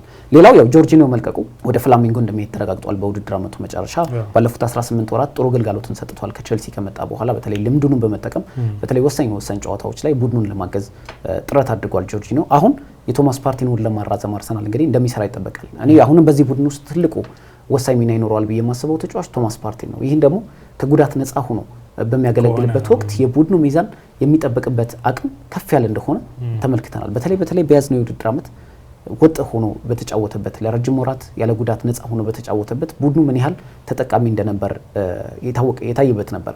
እንደውም አርሰናል ከአውሮፓ ቻምፒዮንስ ሊግ ለመሰናበቱ በተለይ በመጀመሪያው የዙር ጨዋታ ላይ በመጀመሪያው ኤሚሬትስ ላይ በተደረገው የመጀመሪያ ዙር የግማሽ ፍጻሜ ጨዋታ ላይ የቶማስ ፓርቲ ያለመኖር ቡድኑን ምን ያህል እንዳጋለጠው ተመልክተናል። የፓሪስ ሴን ጀርሜን መሀል ሜዳ ተጫዋቾች ምን ያህል እንደፈነጩበት ኤሚሬትስ ላይ ተመልክተናል። የቶማስ ፓርቲ ግልጋሎት ለአርሰናል ምን ያህል ጥቅም እንዳለው በጉልህ የታየበት ነበርና አሁንም አርሰናል በቶማስ ፓርቲ ጉዳይ እንደማይደራደር እጠብቃለሁ። ለምን አንደኛ ነገር ማርቲን ዙቤሜንዲ አሁን የሚመጣው ከስፔን ላሊጋ ነው። ስለዚህ በስፔን ላሊጋ ድንቅ ጊዜያትን ቢያሳልፍም በፕሪሚየር ሊጉ ምን አይነት ጊዜ እንደሚጠብቀው አናውቅም። ጥሩም ሊሆን ይችላል ወይ ደግሞ ያልተጠበቀው የውድድር ዓመትን ሊያሳልፍ ይችላል። ለዚህ ደግሞ ከሌሎች ተጫዋቾች በፕሪሚየር ሊጉ ልምድ ካላቸው ተጫዋቾች ጋር አዋሃደ ለማጫወት ግዴታ ልምድ ያላቸውን ተጫዋቾች ማቆየት ለክለቡ አስፈላጊ መስሎ ይሰማኛልና ቶማስ ፓርቲ እዛ ቡድን ውስጥ እጅግ አስፈላጊው ተጫዋች ይመስለኛል። ከልምድ አንጻር በአትሌቲኮ ማድሪድ ጊዜያትን አሳልፏል። አሁንም የቀድሞ ክለቡ አትሌቲኮ ማድሪድ እንዲሁም ባርሴሎናን ይፈልጉታል። እነዚህ ክለቦች ቶማስ ፓርቲን ወደ ስፔን ለመመለስ የፈለጉት የተጫዋቹ እምቅ አቅም በቡድን ውስጥ የሚሰጠው የሚዛን ማስጠበቅ ስራን በልዩነት ስለሚያነሱት ነውና አርሰናል በቀጣይ ያራዝማል ተብሎ ይጠበቃል። ከአርሰናል ጋር ተያይዞ ሌሎች ቦታዎች ላይ በምን አይነት መልኩ ማሟላት አለበት ብለን እናነሳለን። ለምሳሌ አርሰናል በተከላካይ ክፍሉ የተሟላ ተብሎ ይታመናል አይደል? የተለያዩ አማራጮችን ይዟል። እንደውም በክረምቱ አንዳንድ ተጫዋቾችን ከነ ኬራን ቲርኒን ጨምሮ የሚሸኛቸው ተጫዋቾች ይኖራሉ። በአማካይ ስፍራን ማርቲን ዙቤሜንዲን ጨምሯል። እንግዲህ የአማካይ ክፍል ስፍራው በተለይ ቶማስ ፓርቲን ውል የሚያራዝም ከሆነ የተሟላ ነው ብለን ማንሳት እንችላለን። በፊት መስመር በኩል ግን አሁንም ብዙ በርካታ ጥያቄዎች የሚነሱበት ክለብ ነው። እርግጥ ጋብሪኤል ኢየሱስ እና ካይ ሃቨርትዝ ጉዳት ማስተናገዳቸው ለረጅም ወራት ቡድኑን ተፈጥሯዊ አጥቂ ያለ ተፈጥሯዊ አጥቂ እንዲጫወት አድርጎታል። እነሱም ተፈጥሯዊ አጥቂ ተጫዋቾች ናቸው ባይባልም ግን ሐሰተኛ 9 ቁጥር ሚናን የሚሸፍኑ ግን ለአጥቂነት የቀረቡ ተጫዋቾች ጋብሪኤል ኢየሱስ እና ካይ ሃቨርትዝ ናቸውና አሁን በዘንድሮ የውድድር ዓመት አልነበሩም። አርሰናል ምን ያስፈልገዋል ከፊት መስመር በኩል? ለምሳሌ በቡካዮ ሳካ እና በጋብሪኤል ማርቲኔሊ እንዲሁም ደግሞ ሊያንድሮ ትሮሳርድ እየቀየረ የሚያጫወቱበት ወቅት ላይ ሁነኛ የፊት መስመር ተጫዋች ያስፈልገዋል ብዬ አስባለሁ፣ በተለይ በአጥቂ ክፍል። ሌላው ሁለቱም ተጫዋቾች ሊያግዝ የሚችል በግራና በቀኝ የክንፍ መስመር ተጫዋቾች አትሊስት በግራና በቀኝ ማስፈረም ባይችል ነገር ግን በሁለቱም እግሩ መጫወት የሚችል ተጫዋች ግን ማስፈረም አለበት ብዬ አስባለሁና እስኪ ከአርሰናል የአጥቂ ክፍል ጋር ተያይዞ የምናነሳው ጉዳይ ምናልባት አርሰናል በዘንድሮ የውድድር ዘመን አንዱ ይነሳ የነበረው ቡካዮ ሳካ በቀኝ መስመር ይጫወታል አይደለም። ብዙ ጊዜ ድሪብል ማድረግ ይችላል። አንድ ለአንድ ተጫዋቾችን የተጋጣሚ ቡድን ተጫዋቾችን አልፎ መሄድ ይችላል። ግብ ያስቆጥራል። በዘንድሮ የውድድር ዘመን ከሃቫርትስ ቀጥሎ ከትሮሳር ቀጥሎ ግቦችን አስቆጥሯል በፕሪሚየር ሊጉ እና የተጎዳም ቢሆን ለአርሰናል በዘንድሮ የውድድር ዘመን ያደረገው እንቅስቃሴ የሚገርም ነው። በተለይ በቻምፒዮንስ ሊግ ጨዋታውም እንደዚህ ድንቅ ነበርና አንዱ ምናልባት ይነሳ እንደሆን አርሰናል በአጥቂ መስመር ላይ በሚያደርገው እንቅስቃሴ ላይ የሚነሳው ነገር ምንድነው? ብዙ ጊዜ ቡካዮ ሳካ በሚጫወት ጊዜ ወደ ቀኝ አጋድሎ ነው የሚያጠቃው ይባላል። ይሄ እና ብዙ ጊዜ ለዚህ ባላንስ እንዲሆን የቀኝ መስመር ላይ ልክ በቡካዮ ሳካ ደረጃ ያለ ኳስ ድሪብል የሚያደርግ ከዛ ባሻገር አንድ ለአንድ ተጫዋችን አሸንፎ ማለፍ የሚችል ድሪብል የሚያደርግ በደንብ ኢነርጂ ያለው አይነት ተጫዋች ይፈልጋል ይባላል። ምክንያቱም ቡድኑ በአንድ ወገን ያጋደለ አይነት ቡድን ነው ይባላል። ከዛ ባሻገር በመቼስ በአጥቂ መስመር ላይ አመቱ ሙሉ ሲባል የነበረ ነው አይደል? አርሰናል የፊት መስመር ምናልባት ከኦባሚያንግ በኋላ አውት ኤንድ አውት የምትለው አይነት 9 ቁጥር ስትራይከር የለውም አላገኘምም እና አሁን ገበያው ላይ በርካታ አጥቂዎች አሉ። ምናልባት የትኛው አማራጭ ይሆናል የሚለው እሱ ያው እንደ አንድሬ ቤርታና እንደ ስፖርቲንግ ዳይሬክተሩና እንደ ክለቡ አመራሮች ሊሆን ይችላል ምርጫቸው። ግን በመሰረታዊነት በግራ መስመር የፊት ተጫዋች ማለት ነው ልክ ቡካዮ ሳካ በዚህ እንደሚጫወተው በዛም ምናልባት የቡድኑን አቅም ሊያሳድጉ የሚችሉ ተጫዋቾች ያስፈልጋሉ እና አንዱ የሚነሳው ተጫዋች የበርንማውዙ ተጫዋች ሴሜኞ ይነሳል። የበርንማውዙ ተጫዋች ከዛ ባሻገር ኒኮ ዊሊያምስ ምናልባት በክረምቱ የዝውውር መስኮት ይህንን ተጫዋች ሊያስፈርሙ የሚችሉበት እድል አለ። ምክንያቱም ቅድም እንዳልኩት የባላንስ ጉዳይ መሰረታዊ ጉዳይ ነው በማጥቃት እንቅስቃሴው ላይ አርሰናል። ምክንያቱም ቡካዮ ሳካ ከሌለ የማጥቃት እንቅስቃሴው ይዳከማል ማለት ነው።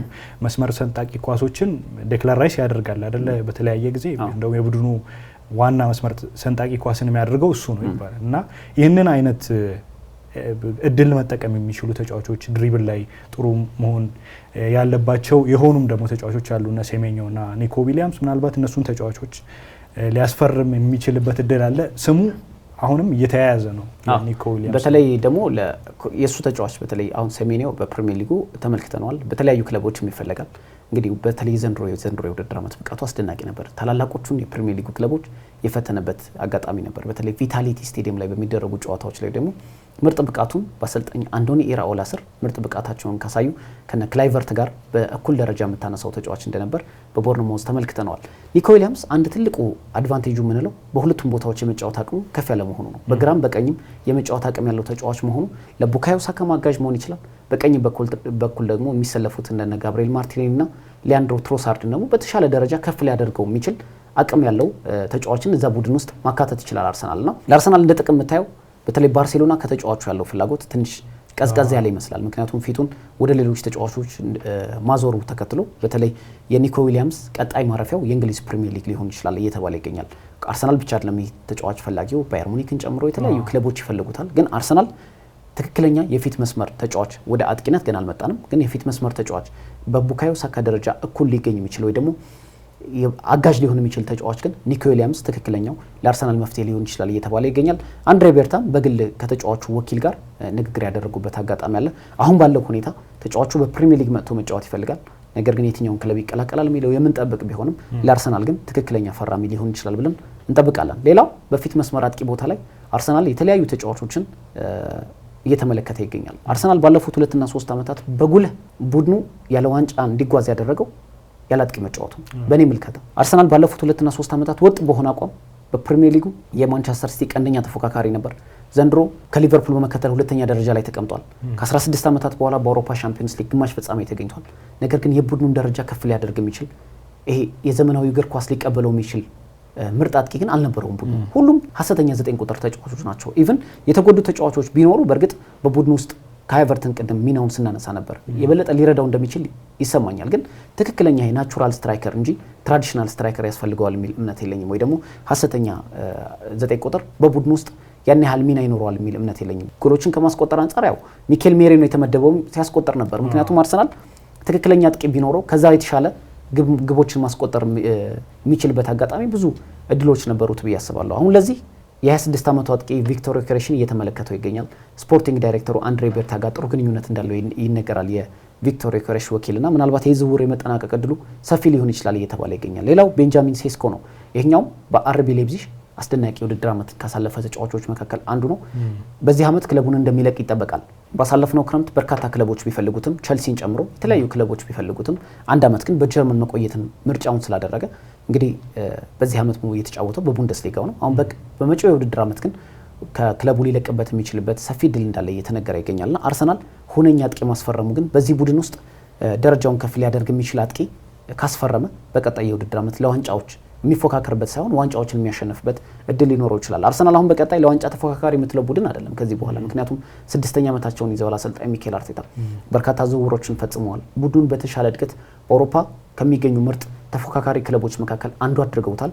ግን ሁነኛ አጥቂ ያለማስፈረማቸው ግን በጉልህ የታየ ዋጋ ያስከፈላቸው ጉዳይ ነው። አርሰናል ሁነኛ 9 ቁጥር ካስፈረመ በፊት መስመር በኩል በተለይ በግራ የማጥቃት ክፍል በኩል የጋብሪኤል ማርቲኔሊና ሊያንድሮ ትሮሳርድን ከነሱ ደረጃ ከፍ ባለ መልኩ ሊገኝ የሚችል የፊት መስመር ተጫዋች ማስፈረም ቡድን በይበልጥ ሊረዳው ይችላል። በአማካይ ክፍል ማርቲን ዙቤሜንዲን አነሳን ያስፈረመው ተጫዋች ወይ ደግሞ ይፋ እንደሚሆን ይጠበቃል ከጥቂት ሳምንታት በኋላ። በመከላከሉ ክፍል ጥብቅ የሆነ የመከላከል ክፍል ያላቸው ተጫዋቾች በልዩነት የምታነሳቸው በአውሮፓ ከሚገኙ ምርጥ ተከላካይ መስመር ተጫዋቾች እንደነ ዩሬን ቲምበርን ማንሳት የምትችልበት በግራ የነ ሉዊስ ስኬሊ እንዲሁም በጉዳት ምክንያት በርካታ ጨዋታዎችን ባይሰለፉም ሪካርዶ ካላፊዮሪ እንዲሁም ደግሞ በመሃል ተከላካይም እነ ሳሊባ፣ ጃኮብ ኪቪዮርና ጋብሪኤል ማካሌሽ የመሳሰሉ እንዲሁም ደግሞ ቤንጃሚን ዋይት የቲምበር አጋዥ አድርገን የምናነሳቸው በርካታ ተጫዋቾች አሉትና ምናልባት በፊት መስመር በኩል ካጠናከረ የተሻለ ቡድን ሆኖ የማይመለስበት ምንም ምክንያት የለም ብዬ አስባለሁ። ምናልባት የፊት መስመሩን እንቅስቃሴ ካየኸው በዘንድሮ የውድድር ዓመት 17 ጨዋታዎች ላይ አንድ ግብ ያስቆጠረበት ሁኔታ ነው የነበረውና ምን ያህል የፊት መስመሩ በጣም የተቸገረበት የውድድር ዓመት እንደሆነ ማሳያ ነው። ምናልባት ጄሚ ካራገር ምን ይላል ከዚህ ጋር አያይዞ ምናልባት የአጥቂ መስመር ችግር ብቻ ላይሆን ይችላል ምናልባት ከአርሰናል የግብ ማስቆጠር ችግር ጋር ያለው አንዱ ጄሚ ካራገር የሚከራከርበት ነገር ምንድነው የግብ አጋጣሚዎችን ከመፍጠር ረገድ አሁን ባለፉት ጊዜያት ማርቲን ኦዴጋርድን እናነሳው ነበር ትንሽ የመዳከም ነገሮች አሉት በተለይ ባለፉት ዓመታት የነበረው ክሬቲቪቲ ጎልዋል ሲል ነበር። ክሬቲቪቲ ጎልዋል እና መስመር ሰንጣቂ ኳሶችን ማድረግ ከዛ ባሻገር ለግብ የሚሆኑ ኳሶችን አመቻችቶ ከማቀበል ረገድ ያሉትን ተጫዋቾች አሁን ቡካዮ ሳካ ክሬቲቭም ነው የግቦችንም ማስቆጠር ይችላል አሲስትም ለግብ የሚሆኑ ኳሶችንም አመቻችቶ ማቀበል ይችላል እና ከዛ ባሻገር ደግሞ በእንዲ በጭንቅ ሰዓት የሚደርስልህ ልክ አሁን እኮ ማንቸስተር ሲቲ ጥሩ በነበረበት አመት እኮ ኬቨን ደብሮይን ነበርና በየቦታው አሁን እንዲህ አይነት ተጫዋቾችን ታነሳለህ። ጥሩ የውድድር ዘመን የሚያሳልፉ ቡድኖች ጥሩ የኳስ ማቀበል የሚችሉ ተጫዋቾችን ይይዛሉ እና ምናልባት እንደሱ አይነት ወይንም ያሉትን ተጫዋቾች ኤክሰለንስ ወይንም ደግሞ ያሉትን ደረጃ ማሳደግ ወይንም ደግሞ ሌላ አማካይን ቅድም እንዳልከው በ8 ቁጥር ሚና መጫወት ይችላል ዴክላን ራይስ፣ ማርቲን ዙቢሜንዲም ተጠግቶ መጫወት ይችላል። ምናልባት ሚኬል አርቴታ ምን አይነት ታክቲካል መንገድ ይጠቀማል ይህንን ችግር ወይንም ታክል ለማድረግ የሚለው መሰረታዊ ጉዳይ ይመስለኛል። ግን በዋናነት የፈጠራ ችግርም የአርሰናል ችግር ነው።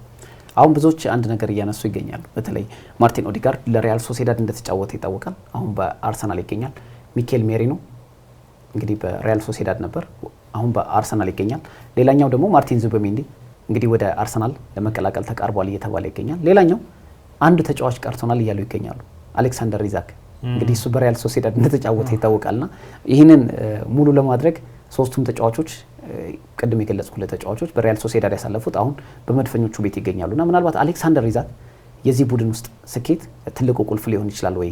ለምሳሌ በግል ከጠየቀኝ አርሰናል ከሁሉም ተጫዋቾች በላይ ማስፈረም ከሚያስባቸው አጥቂዎች በላይ ትክክለኛው ተጫዋች ብዬ ማምነው እኔም በግል ከጠየቀኝ ያው ግላዊ ምልከታችንን እያነሳን ስለምንገኝ አሁን ተመልካቾቻችንም ይህ ተጫዋች ነው ለአርሰናል የሚሆነው ለሚደግፉት ክለቦች እያነሳንላቸው ስለሆነ እነሱ የሚሉት ነገር ይኖራል። ግን በእኔ ምልከታ አሌክሳንደር ኢዛክ ለዚህ ቡድን ውስጥ ትክክለኛው ተጫዋች መስሎ ይሰማኛል። አንደኛ ነገር በፕሪሚየር ሊጉ ባለፉት 2 ዓመታት ድንቅ ጊዜያትን ያሳለፈ ተጫዋች ነው። ታላላቆቹ የፕሪሚየር ሊጉ ክለቦች ጋር በሚጫወቱበት ወቅት ከፍ ባለ ደረጃ ራሱን አቅሙን ያሳየበት የውድድር ዓመት እንደነበረም ዘንድሮ ተመልክተናል። ሌሎች ተጫዋቾች ስንታመጣ ማንቸስተር ዩናይትድን እኮ መመልከት እንችላለን አይደል? የተለያዩ ተጫዋቾችን ከተለያዩ ሊጎች አምጥቶ ስኬታማ ጊዜያትን አላሳለፈም። ጆሹዋ ዚርክዜን ከቦሎኛን አምጥቶ ያስመለከተን እናውቃለን። ራስመስ ሆይሉንድን ከአታላንታ አምጥቶ እንዳልተሳካለት ይታወቃል። ሌሎችንም ክለቦችን በልዩነት ማንሳት እንችል ይሆናል። አርሰናል ዋጋው 150 ሚሊዮን ፓውንድ ይገምታል። ነገር ግን ኒውካስል ዩናይትድ ትክክለኛ ገዢ ከመጣ 150 ሚሊዮን ፓውንድ ብሎ የሆነ ድርቅ እንደማይል ፊል አድርጋለሁ። ግን የተሻለ ዋጋ ካቀረበ አሌክሳንደር ኢዛክ ለምን አያስፈርመው አርሰናል? ምክንያቱም አንደኛ ነገር አሁን ማርቲን ዙቤሜንዲ ዝውውሩ እውን ከሆነ ሶስቱም በሮያል ሶሲዳድ የተጫወቱ ተጫዋቾች ከአሌክሳንደር ኢዛክ ጋር የመጫወት አጋጣሚን አግኝተዋል። ስለዚህ አሌክሳንደር ኢዛክን ሚኬል አርቴታ ሁነኛ ኢላማቸው እሱ እንደሆነ ይታወቃል፣ ከገንዘቡ ጋር ውድነት ጋር ተያይዞ ካልሆነ በስተቀር አሌክሳንደር ኢዛክ ትክክለኛ የአርሰናል ቁልፍ ተጫዋች የሚሆን ይመስለኛል በእኔ ምልከታ እና አርሰናል ምናልባት ሙሉ ትኩረቱን ለምን አሌክሳንደር ኢዛክ ላይ ያደርግ ምናልባት እንዳልከው በአርሰናል ዘንድ ሚኬል አርቴታን ፍላጎቱ ወደዛ ነው ይባላል። የሚነሱት ነገሮች ያለው በፕሪሚየር ሊግ የተጫወተ ነው፣ ኦልሬዲ ተፈትኖ ያለፈ ነው። አሁን ባለፉት አመታት ከሌላ ሊግ መጥተው በእንግሊዝ ፕሪሚየር ሊግ ስኬታማ ያልሆኑ ብዙ ተጫዋቾች አሉ። ሮሜሊዮ ሉካኩን ልታነሳ ትችላለህ። ዳርዊን ኑኔዝን በቅርብ አመታት ማንሳት እንችላለን። የቼልሲዎቹን ኒኮላስ ጃክሰንን የቼልሲው ሌላኛውን አጥቂ ደግሞ ማንሳት ትችላለህ በዘንድሮው የውድድር ዘመንና ሌሎች ብዙ ክሪስቶፈር ንኩንኩም አለ፣ ከዛ ቲሞ ቨርነር አለ፣ ሌሎች ተጫዋቾችም አሉ እንዲተፈተነው ሊሳካላቸው ያልቻለና አንዱ ምናልባት እንደ ቻሌንጅ ሊሆን የሚችለው ነገር የዋጋው ነው። 150 ሚሊዮን ይገመታል። በዛ አይነት በሬን የምታቋቁት 150 ሚሊዮን ፓውንድ ብቻ ከመጣች ነው። ፕላስ ደግሞ አሁን በዘንድሮው የውድድር ዘመን ኒውካስል ምናልባት የቀሩትን ጨዋታዎች አሁን ትላንት ቼልሲን አሸንፈው አይደለም፣ የቀሩትን ጨዋታዎች የሚያሸንፍ ከሆነ ለአውሮፓ ቻምፒዮንስ ሊግ ስፍራ ይወዳደራል ማለት ነው በቀጣይ አመትና ምናልባት ይሄ የሚሳተፍ ከሆነ ብዙ ጊዜ እንላለን አይደለም የአውሮፓ ቻምፒዮንስ ሊግን ፈልገው ተጫዋቾች ወደ ትልልቆቹ ክለቦች የሚሄዱት በዛ ምክንያት ነው እና ያን የሚያገኝ ከሆነ ምናልባት በክለቡም ምክንያቱም ትልቅ ፋይናንስ ኢንጀክት እያደረገ ያለ ቡድን ነው። ቡድኑ እርግጥ አሁን በደንብ ተገምቷል። ዘንድሮ ትልልቆቹንም ክለቦች ጭምር እየፈተነ ያለ ቡድን ነው እና ጥሩ ተዋቅሯል። አንዳንድ አሰልጣኙም ቡድኑን በብዙ መልኩ ቀይረውታል ማለት ይቻላል። ከተረከቡት በኋላ ጆይ ሊንግተን ሚናቸውን በመቀየር ብሩኖ ጉማሬሽ ከ70 ምናምን ዓመታት በኋላም የካራባውን ማሳካት ችሏል ዋና ዋንጫ እና ቡድኑ ጥሩ ቡድን ነው። ምናልባት ቀጣይ አመት እኮ ልክ በተመሳሳይ መልኩ ለቶፕ 4 ሊፎካከር ቶፕ 6 ሊፎካከር የሚችል ቡድን ነውና የዋጋው ሁኔታ ምናልባት እንደ ችግር ሊሆን ይችላል። ፕላስ ደግሞ በአውሮፓ ቻምፒዮንስ ሊግ የሚሳተፍ ከሆነ ምናልባት ሊቆይ የሚችልበት እድል እንዳለ ነው የሚሰማኝ ነው። አሁን እንግዲህ ከተለያዩ ተጫዋቾች ጋር በተለይ ኒውካስል ዩናይትድ ስሙ እየተያዘ ይገኛል። በተለይ ከአሌክሳንደር ኢዛክን የሚያጣው ከሆነ ሌሎች አማራጮችን እየተመለከተ ይገኛል። ከነዚህ መካከል አንዱ ሊያም ዴላፕ ነው። በእንግዲህ በዘንድሮ የውድድር ዓመት ኢፕስዊች ታውንን በግሉ ጥሩ የውድድር ዓመትን ካሳለፉ ተጫዋቾች መካከል አንዱ እሱ ነው። አርሰናልም ጨምሮ ፈላጊው ነው የዚህ ተጫዋች የቀድሞ የስቶክ ሲቲ ተጫዋች ዴላፕ ልጅ ነው። ይህ ተጫዋችና በእጅ በመወርወር ረጅም ርቀት ኳሶችን በእጅ በመወርወር የሚታወቅ ተጫዋች ነበር። አሁን ይህ ተጫዋች በርካታ የእንግሊዝ ፕሪሚየር ሊግ ክለቦች ይፈልጉታልና የውል ማፍረሻውም አነስተኛ እንደመሆኑ ከክለቡ ጋር እንግዲህ ወደ ሻምፒዮንሺፕ መውረዱ አይቀሬ ይመስላልና ሊያም ዴላፕ በቀጣይ ውድድር ዓመት በፕሪሚየር ሊጉ የምንመለከተው ይመስለኛል። ለዚህ ደግሞ ኒውካስል ዩናይትድ ከነ አርሰናል፣ ማንቸስተር ዩናይትድ ጋር በመሆን እንዲሁም ቸልሲ ጋር በመሆን ፈላጊው ነውና ሊያም ዴላፕን ኒውካስል የፈለገበት አንደኛው ምክንያትም ምናልባት አሌክሳንደር ኢዛክን የማጣበትን መንገድ ካለ ብሎ ነው። ምክንያቱም አሌክሳንደር ኢዛክ እንግዲህ ሊቨርፑልም በጥብቅ የሚፈልገው ተጫዋች እንደሆነ ይታወቃል። ቸልሲ፣ ሊቨርፑልና አርሰናል እንግዲህ አሌክሳንደር ኢዛክን ማስፈረም የሚፈልጉ ክለቦች እንደመሆናቸው መጠን ኒውካስል ሌሎች ተጫዋቾች ላይ ማማተሩ ያን ያህል አስከፊ አይመስለኝም። ምክንያቱም እርግጠኛ ሆኖ መጠበቅ ስላለበት። ወደ ማንቸስተር ሲቲ እንለፍ። አልታየ ካለንም ሰዓት አንጻር ቆጠብ እያደረገን የምናወራ ይሆናል። ማንቸስተር ሲቲ ባለፉት 10 ዓመታት የእንግሊዝ እግር ኳስን የተቆጣጠረው ማንቸስተር ሲቲ ባለፉት 4 ዓመታት የእንግሊዝ ፕሪሚየር ሊግ ዋንጫን በማንሳት በእንግሊዝ እግር ኳስ ታሪክ አዲስ ታሪክ የጻፈው ማንቸስተር ሲቲ በዘንድሮ የውድድር ዓመት ሀያልነቱን አልተመለከትነውም። ማንቸስተር ሲቲ ሀያልነቱ ያልተመለከትንበት አንድ ሁለት ምክንያቶች እናንሳና በዚህ ስብስብ ውስጥ የትኞቹ ተጫዋቾች ቢካተቱ ደግሞ ጠንካራው ማንቸስተር ሲቲ አምናና ካቻምና የምናውቀው ጠንካራው ማንቸስተር ሲቲ የ2022-23 የውድድር ዘመን የአውሮፓ ሻምፒዮንስ ሊግ አሸናፊው ማንቸስተር ሲቲን እንዴት በቀጣይ የውድድር ዓመት ልንመለከት እንችላለን? ያው ማንቸስተር ሲቲ በዘንድሮ የውድድር ዘመን ያው የጉዳት ኮንሰርኖች አሉ። አሁን ለምሳሌ ወሳኝ ነው የሚባለው አማካያቸው ኬቨን ዲ ብሩይነ እሱ የእድሜው መግፋት አንዱ ኮንሰርን ነበር በዘንድሮ የውድድር ዘመን። ከዛ ውጪ ሮድሪ ደግሞ ለረዥም ጊዜ በጉዳት ከሜዳ ርቋል፣ አንዱ ነው። ሌላም ፋክተሮች ይኖራሉ። የጋርዲዮላ የተጫዋቾች ተነሳሽነት ማጣትና በዚህ አጋጣሚ ሊጨምርልን ሁለተኛ ነገር ደግሞ ከፍተኛ የስነ ልቦና ጫና የደረሰባቸው ፔፕ ጓርዲዮላ የሳቸው የስነ ልቦና ጥንካሬ ማጣት በውድድር አመቱ ተጫዋቾቻቸው ላይ ሰርጿል ይባላል። ምክንያቱም ብዙ ጊዜ ተመልክተናቸዋል። አንድ የፊታቸውን ሲቧጭሩ ተመልክተን እናውቃለን። በብስጭት ውስጥ ነው ብዙ ነገሮችን ሲያደርጉ ተመልክተናል። ያ የስነ ልቦና ጫና ተጫዋቾቹ ላይ ሰርጿል ይባላል። የሮድሪ ጉዳት በልዩነት የምናነሳው ነው። የአንዳንድ ተጫዋቾች ከእድሜ ገፋ ማለት እኔ አልስማማበትም። ምክንያቱም በርካታ ተጫዋቾች እድሜያቸው ከፍ ብሎ በድንቅ ብቃታቸውን በማሳየት የቀጠሉ በርካታ ተጫዋቾች አሉ። በስፔን ላሊጋ ብንሄድ እነ ሉካ ሞድሪችን ማንሳት እንችላለን። በ37 ዓመታቸው ምን ያህል ታሪክን እየሰሩ እንዳሳለፉ በዘንድሮ የውድድር ዓመት ተመልክተናል። በፕሪሚየር ሊጉም በርካታ ተጫዋቾችን እንኳ አይተናል። ትልቁ 33 እድሜው ነው ኬቨን ዴ ብሮይነ አይደል? ካይል ወከር ትልቅ ላይክ እድሜው ገፋ ያለ ወይ ደግሞ ሲኒየር ተጫዋች ስንል የነበረው ካይል ወከር በ34 ዓመቱ ወደ ኤሲ ሚላን ሄዶ እንግዲህ በጥሩ የዝውውር መስኮት አሳልፏል። ግን ለኔ ሁለት ምክንያቶች ናቸው አልታይ። ምናልባት በዛው ላይ የምትጨምረው ካለ ነው ማለት። አንደኛው የወሳኙ አማካይ ባለንድ ኦር አሸናፊው ሮድሪ በጉዳት ለረጅም ወራት መራቅ፣ ሁለተኛ ግን አብዛኞቹ ተጫዋቾች መልቀቅ የነበረባቸው በክረምቱ የዝውውር መስኮት ነው ብዬ ነው የማምነው። ምክንያቱም ሁሉንም ነገር ስላሸነፉ ተነሳሽነታቸው ያን ያህል እንደ በፊት የነበረበት አጋጣሚ አልነበረም። ለዚህ ደግሞ አብዛኞቹ ተጫዋቾች የተመለከትንበት የውድድር ዓመት ዘንድሮ ተነሳሽነታቸው ወርዶ የቀድሞ ማንቸስተር ሲቲ እያንዳንዱ ጨዋታዎች ለማሸነፍ የሚፈልገው ማንቸስተር ሲቲ ያልተመለከትንበት አመት ሆኖ አልፏልና ምናልባት ኤደርሰን፣ ኬቨን ዴ ብሮይነ፣ ካይል ወከር፣ በርናርዶ ሲልቫ ከፓሪስ ሴን ጀርሜንና ከባርሴሎና ጋር ስማቸው እየያዙ የነበሩ ተጫዋቾች ኢቭን በግድ ነበር ፔፕ ጓርዲዮላ ያስቀሯቸው። ያ ምናልባት ተጽዕኖ አልፈጠረም ወይ በቡድን ውስጥ? አዎ በደንብ እንጂ እሱም ማለት ይችላል። ግን የእድሜው ጉዳይ አሁን ለምሳሌ ስትኖር ቡድን ውስጥ በሃይ ሌቭል መጫወት አለብህ። ምክንያቱም በፕሪሚየር ሊጉ ባለፉት አመታት ተጫዋቾቹ በልህቀት ሲጫወቱ የነበሩ ናቸው። እርግጥ ነው አሁን ለምሳሌ ዳቪድ ሲልቫም እኮ እድሜው ገፍቶ በዛ ደረጃ በጣም አስደናቂ በሆነ ሁኔታ ይጫወት ነበር ማንቸስተር ሲቲ ውስጥና ሌላም ቦታ ከሄድክ ብዙ ተጫዋቾችን ልታነሳ ትችላለህ እንደዚህ ሲጫወቱ የነበሩ ማለት ነውና ምናልባት ከጉዳት ጋር የሮድሪ ጉዳት ቀላል የምትለው አይደለም። ከዛ ውጪ ያለው ደግሞ ሳይኮሎጂካል ነው እና ባለፉት አመታት የነበረው ቡድኑ የነበረው የበላይነት ፕራይም ታይም ያበቃ ነው የሚመስለው የዘንድሮ ማንቸስተር ሲቲን ስትመለከት ማለት ነውና ምናልባት እሱን በቀጣዩ የውድድር ዘመን በክረምቱ የዝውውር መስኮት ምናልባት ራሱን ብሎታል ፔፕ ጋርዲዮላ በቀጣይ የውድድር ዘመን አስፈሪ ሆነን ነው የምንመጣው አይነት ኢንቴንሽን ያለው ነገር ተናግሯል ባለፈው በቃለ ምልልስ ላይና ምናልባት በቀጣዩ የውድድር ዘመን ተጫዋቾችን ገዝቶ ያሉበትን ችግሮች ቀርፎ ሊመጣ ይችላል። ያው ጋርዲዮላን ባለው ምንድነው የማኔጅመንት ክህሎት ከዛ ባሻገር ደግሞ ጋርዲዮላ ነው የሆነ ነገር ኤክስፐሪመንት ያደርጋል። አሁን ሲቸገር ፈርናንዲኒዮንም እኮ ባለፉት አመታት ከሚናው ውጪ ያጫወተ በተከላካይ ስፍራም ኢቭን እያስገባው ስኬታማ ሲሆን ተመልክተናል በአንዳንድ ቦታ ላይ እና ምናልባት ኤክስፐሪመንቶችን ሊያደርግ ይችላል ጋርዲዮላ በቀጣዩ የውድድር አመት። ተጫዋቾች ሊያስፈልጉት ይችላሉ፣ የሚፈልጋቸው ተጫዋቾችም አሉ። ከዛ ውጪ የአጥቂ መስመርም ኮንሰርን አለ። አሁን ኤርሊንግ ሃላንድ ቢጎዳ ተጎድቶም አይተናል በአንዳንድ ቦታ እንደተቸገረ ተመልክተናል ግብ ማስቆጠር ላይ።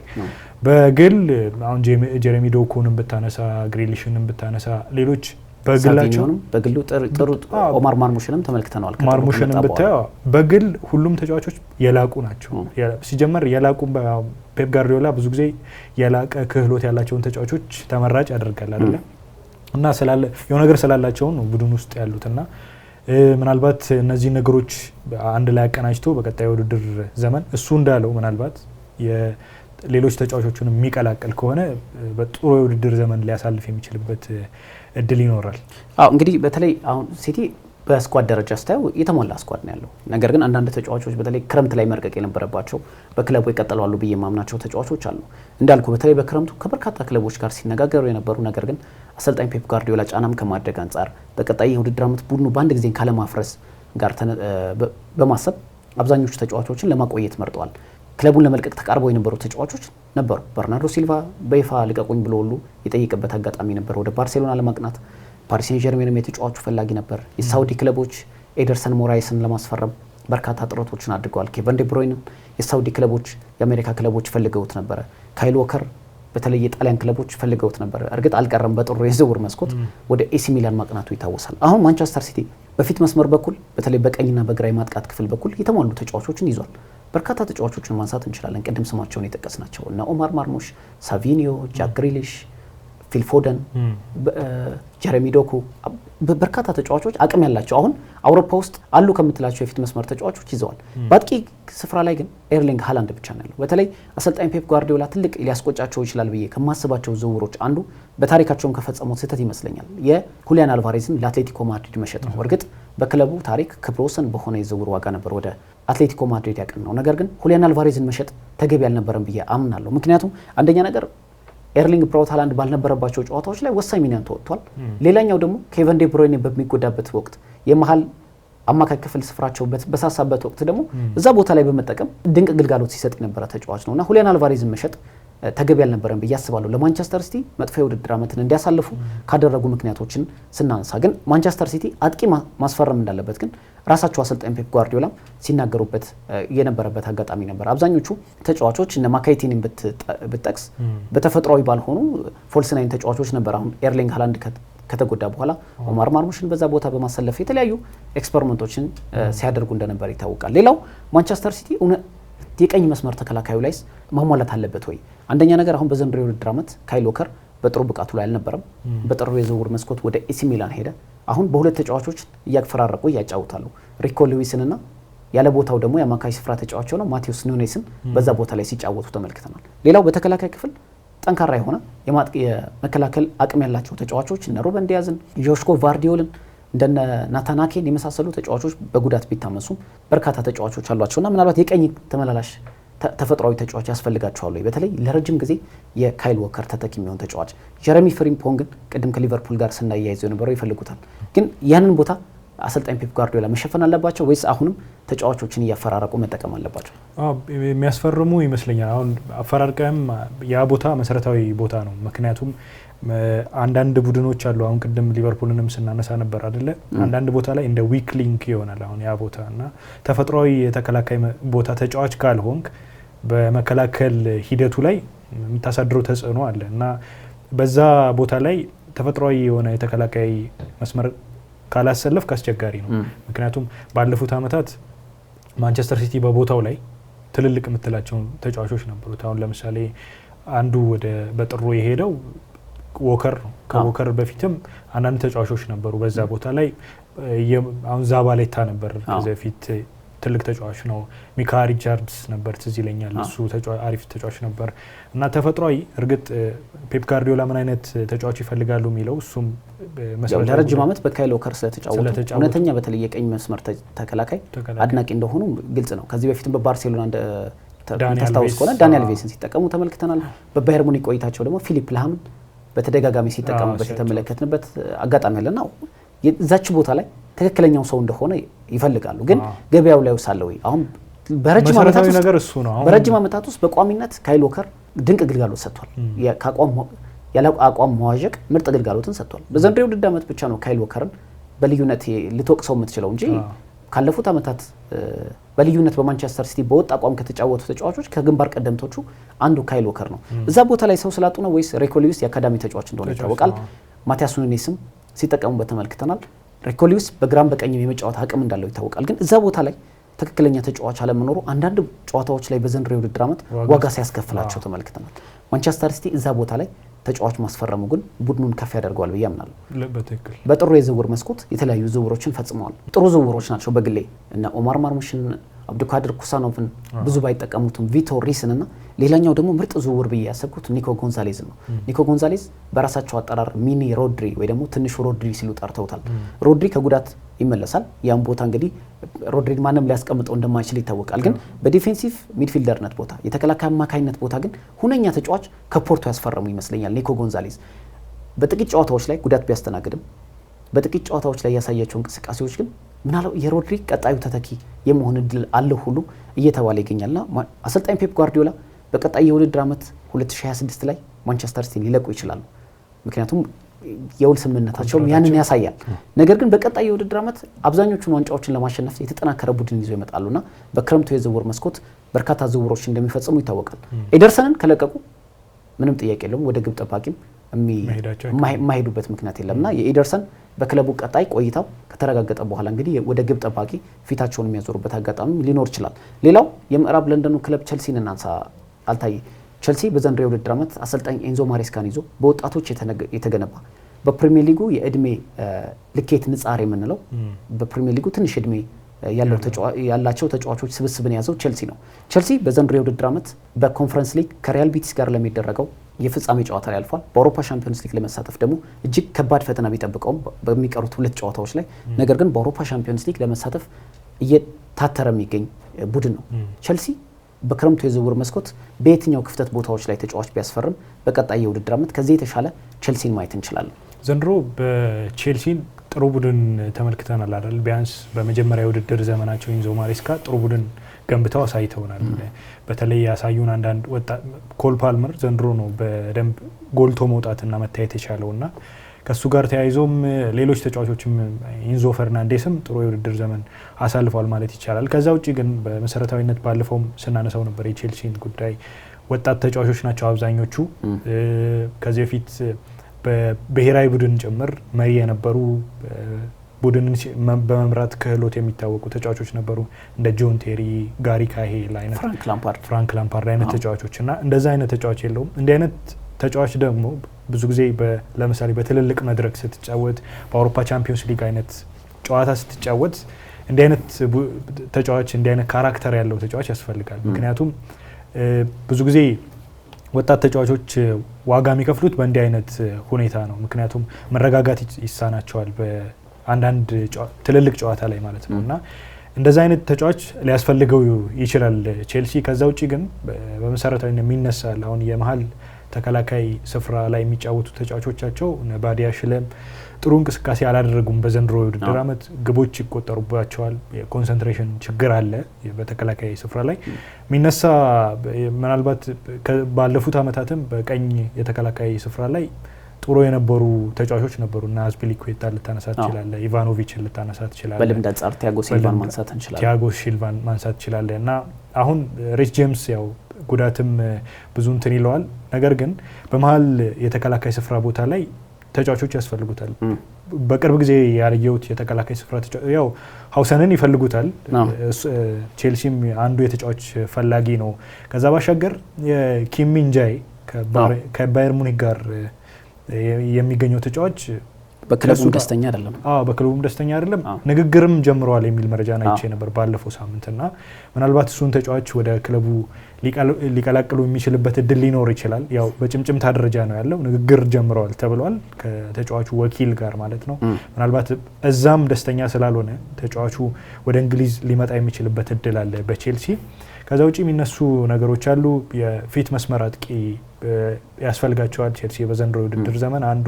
በእርግጥ ባለፉት ዓመታት ቼልሲ የፊት መስመር አጥቂ ማግኘት ላይ የተቸገረ ይመስላል። ከና ዲዲየር ድሮግባ በኋላ ሁነኛ የሆነ አጥቂ አሁን ቀደም ማርኬቱ ላይ ብዙ አጥቂዎች አሉ ስንል ነበርና ከዲዲየር ድሮግባ በኋላ የአጥቂ ችግር አለበት ቡድኑ። ያመጣቸው ተጫዋቾች ነበሩ። ቲሞ ቨርነርን አምጥቷል፣ ንኩንኩን አምጥቷል፣ ጃክሰንን አምጥቷል። ነገር ግን ሊሳካላቸው አልቻለም። በዘንድሮ ውድድር ዘመንም ያን ያህል የሚታይ እንቅስቃሴ አላደረጉም። ከነሱ ውጪ ኮል ፓልመር በቀኝ መስመር የሚጫወተው ኮል ፓልመር ጥሩ እንቅስቃሴ አድርጓል። በቡድኑ ብዙ ግቦችን ማስቆጠር የቻለ ተጫዋች ነው እና አንዱ በፊት መስመር አጥቂ ላይ የሚያስፈልጋቸው ተጫዋች የቼልሲ አንዱ እሱ ነው። እንግዲህ ቸልሲ በተለይ ገልጸዋል። በተለይ ለኔ በጉልህ የሚታየኝ የቸልሲ ክፍተት የመሀል ተከላካይ ቦታው ነው። በአጥቂ ክፍል ወይ ደግሞ በፊት መስመር ብናነሳ የተለያዩ የፊት መስመር ተጫዋቾች እንደነ ፔድሮ ኔቶ፣ ኒኮላስ ጃክሰን፣ ኮል ፓልመር የመሳሰሉ ጄደን ሳንቾ፣ ክሪስቶፈር ንኩንኩ የመሳሰሉ የተለያዩ በርካታ ተጫዋቾች አማራጮች አሏቸው። በእርግጥ ሁነኛ የፊት መስመር አጥቂ ያስፈልገዋል ወይ በግልጽ የሚነሳ ጉዳይ ነው። ግን በልዩነት ክፍተቱን ወደ ተከላካይ መስመር ነው ማመጣው። ለምሳሌ ኒኮላስ ጃክሰን በዘንድሮው ውድድር ዓመት 12 ጎሎችን አስቆጥሯል። እንደ ቸልሲ ላለ ትልቅ ክለብ በቂ ላይሆን ይችላል። ምክንያቱም ከሚያስቆጥራቸው ጎሎች ይልቅ የሚያባክናቸው ብዙ ናቸው ተብሎ በርካታ ትችቶች ይቀርብበታል። ግን ቸልሲ ፈጣሪ ተጫዋቾች ጉድለት ያለበት አይደለም። ለምሳሌ ከአማካይ ስፍራ ተነስተ እስከ ፊት መስመር ተጫዋች ድረስ አብዛኛው ስብስቡ የተሟላ ነው። ትክክለኛ 9 ቁጥር ግን ማስፈረም ይኖርበታል። በተለይ ኒኮላስ ጃክሰንን አመቱ ሙሉ ተማምነህ ልትጫወትበት የምትችል ተጫዋች እንዳልሆነ ያው ስለተመለከት ነው። 12 ጎሎችን ቢያስቆጥርም የቻለውን ቢሞክርም በጉዳት ለሳምንታት ቢርቅም ግን አትሊስት በቸልሲ ደረጃ ለሚገኝ ክለብ ግን ከፍ ያለ ሃይ ፕሮፋይል ከምንለው አጥቂ ግን ያስፈልጓል።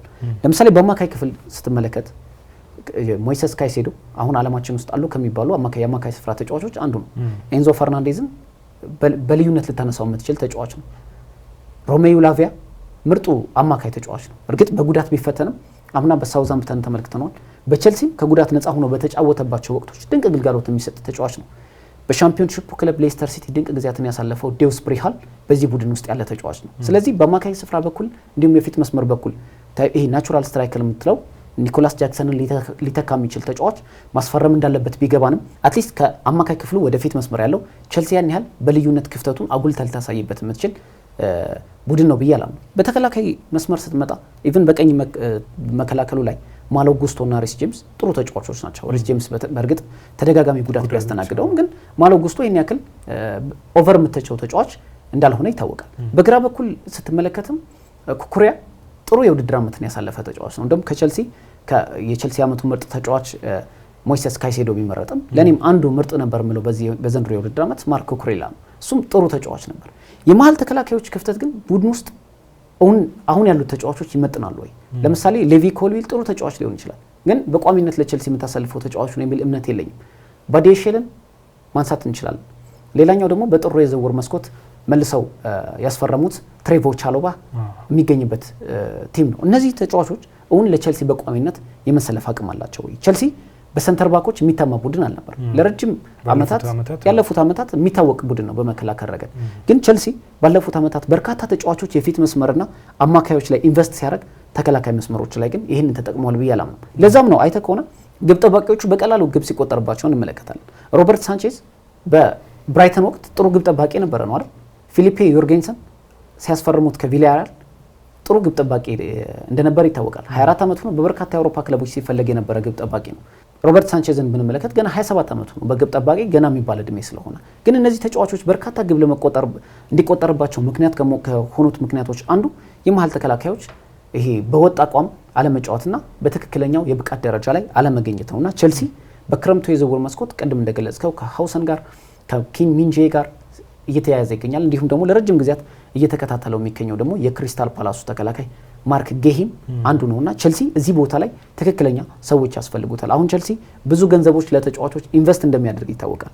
ግን ማስፈረም ካለበት የአማካይ ስፍራ ተጫዋች ከዚህ በኋላ ቸልሲ ማምጣት ማለት የቡድኑን የአማካይ ስፍራን መነካካት ማለት ነው፣ ማበላሸት ነው። የፊት መስመር ላይ በግራና በቀኝ የማጥቃት ክፍል ክህሎት ያላቸው በርካታ ተጫዋቾች አሉት። ግን ኒኮላስ ጃክሰን ጥሩ በነገራችን ላይ ኒኮላስ ጃክሰን ጥሩ አጥቂ ነው፣ ግን ተቀያሪ አድርገህ ልታጫውተው የምትችል ተጫዋች ይመስለኛል። 12 ጎሎችን ለሰማያዊዎቹ አስቆጥሯል። ግን አሁንም በቸልሲን በሚያክል ትልቅ ክለብ ላይ በሚገኝ ደረጃ ግን ኒኮላስ ጃክሰን አሁንም ትክክለኛው ለቸልሲ የአጥቂ መስመር ክፍል መፍትሄ ነው ብዬ አላምንም እና ቸልሲ በተከላካይ ክፍል ማሟላት አለበት። እነዚህ ግብ ጠባቂዎች ግን አሁንም በቀጣይ መታየት አለባቸው። ፊሊፕ ዮርጌንሰን ባሳለፍነው የውድድር ዓመት በስፔን ላሊጋ ከታዩ ምርጥ ግብ ጠባቂዎች አንዱ ነው። ሮበርት ሳንቼዝም ስህተቶችን አጉልቶ የሚሰራ ግብ ጠባቂ እንደሆነ ይታወቃል። ግን በጤነኛ ተከላካዮች ታጅቦ ደግሞ መታየት አለበትና ቸልሲ እዛ ላይ ፎከስ ከማድረግ የተከላካይ ክፍሉን ማጠናከር ግን የበለጠ በቀጣይ የውድድር ዓመት ተፎካካሪ ያደርገዋል ብዬ አምናለሁ። አልታየ በመጨረሻ የምንመለከተው ማንቸስተር ዩናይትድ ነው። ማንቸስተር ዩናይትድ እንግዲህ ታላላቆቹ 5 ክለቦች ከሚባሉት መካከል አንዱ እንደሆነ ይታወቃል። በእርግጥ የሊግ ደረጃው ዝቅ ያለ እንደሆነ ይታወቃል። በዘንድሮው የውድድር ዓመት ከ1973/74 የውድድር ዘመን በኋላ ምናልባት ከ51 ዓመታት በኋላ ደካማው የተባለው የውድድር ዓመትን እያሳለፈ ይገኛል። 17 ሽንፈቶችን በፕሪሚየር ሊግ አስተናግዷል። ይህ ማንቸስተር ዩናይትድ በኤሮፓ ሊግ ሌላ ታሪክን ጽፎ ደግሞ የፍጻሜ ላይ አትሌቲኮ ቢልባኦ ሜዳ ላይ ስፔን ላይ የሚደረገው ሳን ሜምስ ላይ ለሚደረገው የፍጻሜ ጨዋታ ላይ ደግሞ ከቶተንሃም ሆትስፐር ጋር የፍጻሜ ተፋላሚ ነው። ግን ማንቸስተር ዩናይትድ በክረምቱ ምን ይጠብቀዋል?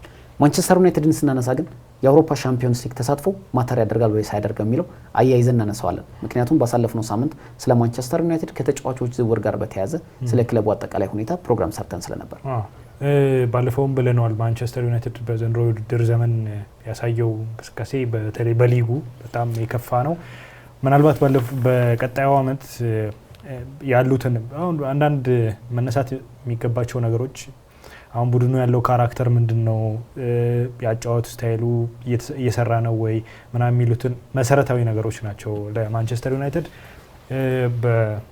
ዩሮፓ ሊግ ለፍጻሜ ደርሷል። የሚያሸንፍ ከሆነ የአውሮፓ ቻምፒዮንስ ሊግ ስፍራን ያገኛል።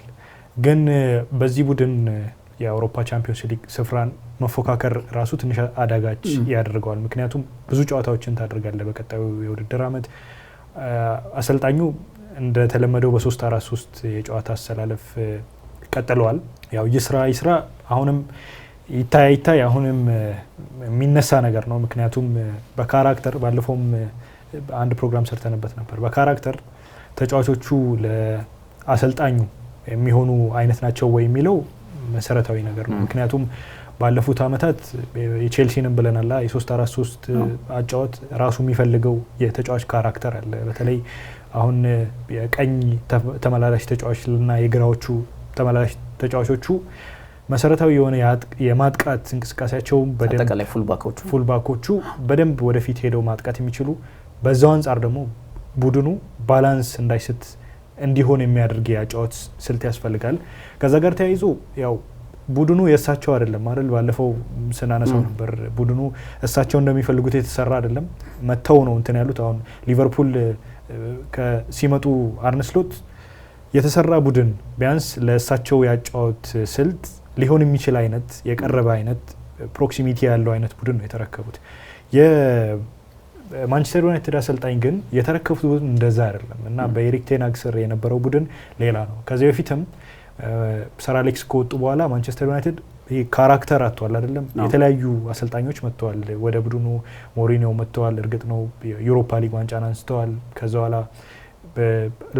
ራልፍ ራኒክ መጥተዋል። ከዛ በኋላም ኦሊ ጉናር ሶልሻየር የተለያዩ ከ7-8 ከአሰልጣኝ መጥተዋል። ሰር አሌክስ የሁሉ ተርኖቨር ምንድነው? አሁን በዚህ ሁሉ ተርኖቨር ውስጥ ያለ ቡድን ካራክተር መገንባት የሚያስችለውን አይነት ቡድን መሰራት አለበት እና ለሱ እንደ ፕሮጀክት ጊዜ መውሰድ ያለበት ይመስለኛል ማንቸስተር ዩናይትድ። አንዱ ነገር እሱ ነው እና ተጫዋቾቹ አሁን ለምሳሌ አሰልጣኙም መጥተው እየሰሩ ያሉት ነገር በራሳቸው ያጫወት ስልት ውስጥ የማስገባት አይነት ሁኔታ ነው እየተከተሉ ያሉት።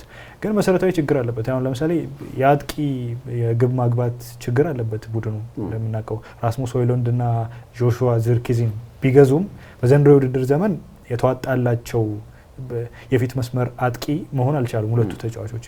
ጋርናቾም እንደዛው የሶስቱ በተለይ የፊት መስመር ላይ ያለው የሶስቱ ተጫዋቾች ስብጥር በሚጠበቀው ልክ ውጤት አላሳየም በዘንድሮ የውድድር ዘመን። ያው ወጥተው ጥሩ እንቅስቃሴ ያደርጋሉ። አንቶኒ ዶ ሳንቶስ ወጥቶ ጥሩ እንቅስቃሴ እያደረገ ነውና ምናልባት በክረምቱ የሚለቁ በርካታ ተጫዋቾች አሉ ከክለቡ ማለት ነውና አሁን በውሰት ያሉት ማርከስ ራሽፎርድን ጨምሮ አንቶኒ ዶ ሳንቶስ ሌሎች በክለቡ ያሉትም ተጫዋቾች ይለቃሉ። ግን ቡድኑ በመሰረታዊነት ያን ካራክተር የሩበን አሞሪምን የአጫዋች ስልት ወይንም ደግሞ ያን ካራክተር መገንባት የሚያስችለውን አይነት ተጫዋቾች ማሰባሰብ አለበት ብዬ አምናለሁ። እንግዲህ አሁን ሪቮሉሽን አልጠበቅም። ለምሳሌ አብዛኛው ተጫዋቾች ይሸጣሉ የሚል እምነት የለኝም። አንደኛ ነገር ትርፋማነትና ዘላቂነት የሚለው የፕሪሚየር ሊግ ህግ አንፃር ማንቸስተር ዩናይትድ ብዙ ኢንቨስት ሊያደርግ ይችላል። አሁንም የክለቡ አነስተኛ ድርሻ ባለቤት የሆኑትና የእግር ኳስ እንቅስቃሴዎችን የሚቆጣጠሩት እንግሊዛዊ ቢሊየነር ሰር ጂም ራትክሊፍ የተለያዩ የውጭ ቅነሳዎችን እያደረጉ ያሉት ይህንን ለማስተካከል ነው። የፋይናንስ ጥሰት ህጉን ለማስተካከል ጥረት እያደረጉ ነው። በርካታ ተጫዋቾች እንደሚለቁ ይታወቃል። ግን ማንቸስተር ዩናይትድ ከነዛ ተጫዋቾች ምን ያህል ገንዘብ ያገኛል ነው ትልቁ ጥያቄ። ለምሳሌ ክሪስቲያን ኤሪክሰን ማንቸስተር ዩናይትድ እንደሚለቅ ተረጋግጧል። ነገር ግን በነፃ ነው የሚለቀው። ባለልምዱ ተከላካይ ጆኒ ኢቫንስ ክለቡን እንደሚለቅ ይጠበቃል። እሱም በነፃ ነው የሚለቀው። አሁን ማንቸስተር ዩናይትድ የተወሰነ ገንዘብ ሊያገኝ የሚችለው ከሁለት ተጫዋቾች በልዩነት ከሁለት ተጫዋቾች ነው። አንደኛው ከማርከስ ራሽፎርድ ነው። ሁለተኛው ነገር ደግሞ ከአንቶኒ ዶ ሳንቶስ ነው። ሳንቾ ያው የታወቀ ሂሳብ ስለሆነ 25 ሚሊዮን ፓውንድ ቼልሲ የሚከፍል ከሆነ ይከፍላል። ካልሆነ ደግሞ 5 ሚሊዮን ፓውንድ ተቀጥቶ ጄደን ሳንቾን ወደ ኦልድ ትራፎርድ ይመለሳል። ስምምነታቸው ይሄ ግን በልዩነት ዋጋ ያመጣሉ ብለህ የምትጠብቃቸው ካላቸው ወቅታዊ አቋም አንፃርም አንቶኒ ዶ ሳንቶስ እና ማርከስ ራሽፎርድ ባርሴሎናን መቀላቀል ይፈልጋል። ሪያል ቤቲስ ደግሞ አንቶኒ ዶ ሳንቶስን በቋሚነት ማስፈረም ይፈልጋል። ስለዚህ ማንቸስተር ዩናይትድ በልዩነት ገንዘብ ያገኛል ብለህ የምታስበው ከነዚህ ተጫዋቾች ነው። ማንቸስተር ዩናይትድ የተከላካይ መስመር ክፍሉ በጣም ጠንካራ፣ እውነት ለመናገር አብዛኞቹ ተጫዋቾች በጥሩ ደረጃ ላይ የሚገኙ ተጫዋቾች ናቸው። ለምሳሌ አዲሶቹ ፈራሚዎች ሌኒዮርን ብንመለከት በጉዳት ላይ የሚገኘው ሊሳንድሮ ማርቲኔዝን ብትጠቅስ፣ ባለልምዱ ተከላካይ ሃሪ ማጓየርን ማንሳት ትችላለህ። በክረምቱ ክለቡን የተቀላቀለው ማቲያስ ዴሊትን ማንሳት ትችላለህ። በልዩነት ያን ያህል የከፋ የተከላካይ መስመር የለውም። በውድድር ዓመቱም ጥሩ ግልጋሎትን ሰጥተዋል።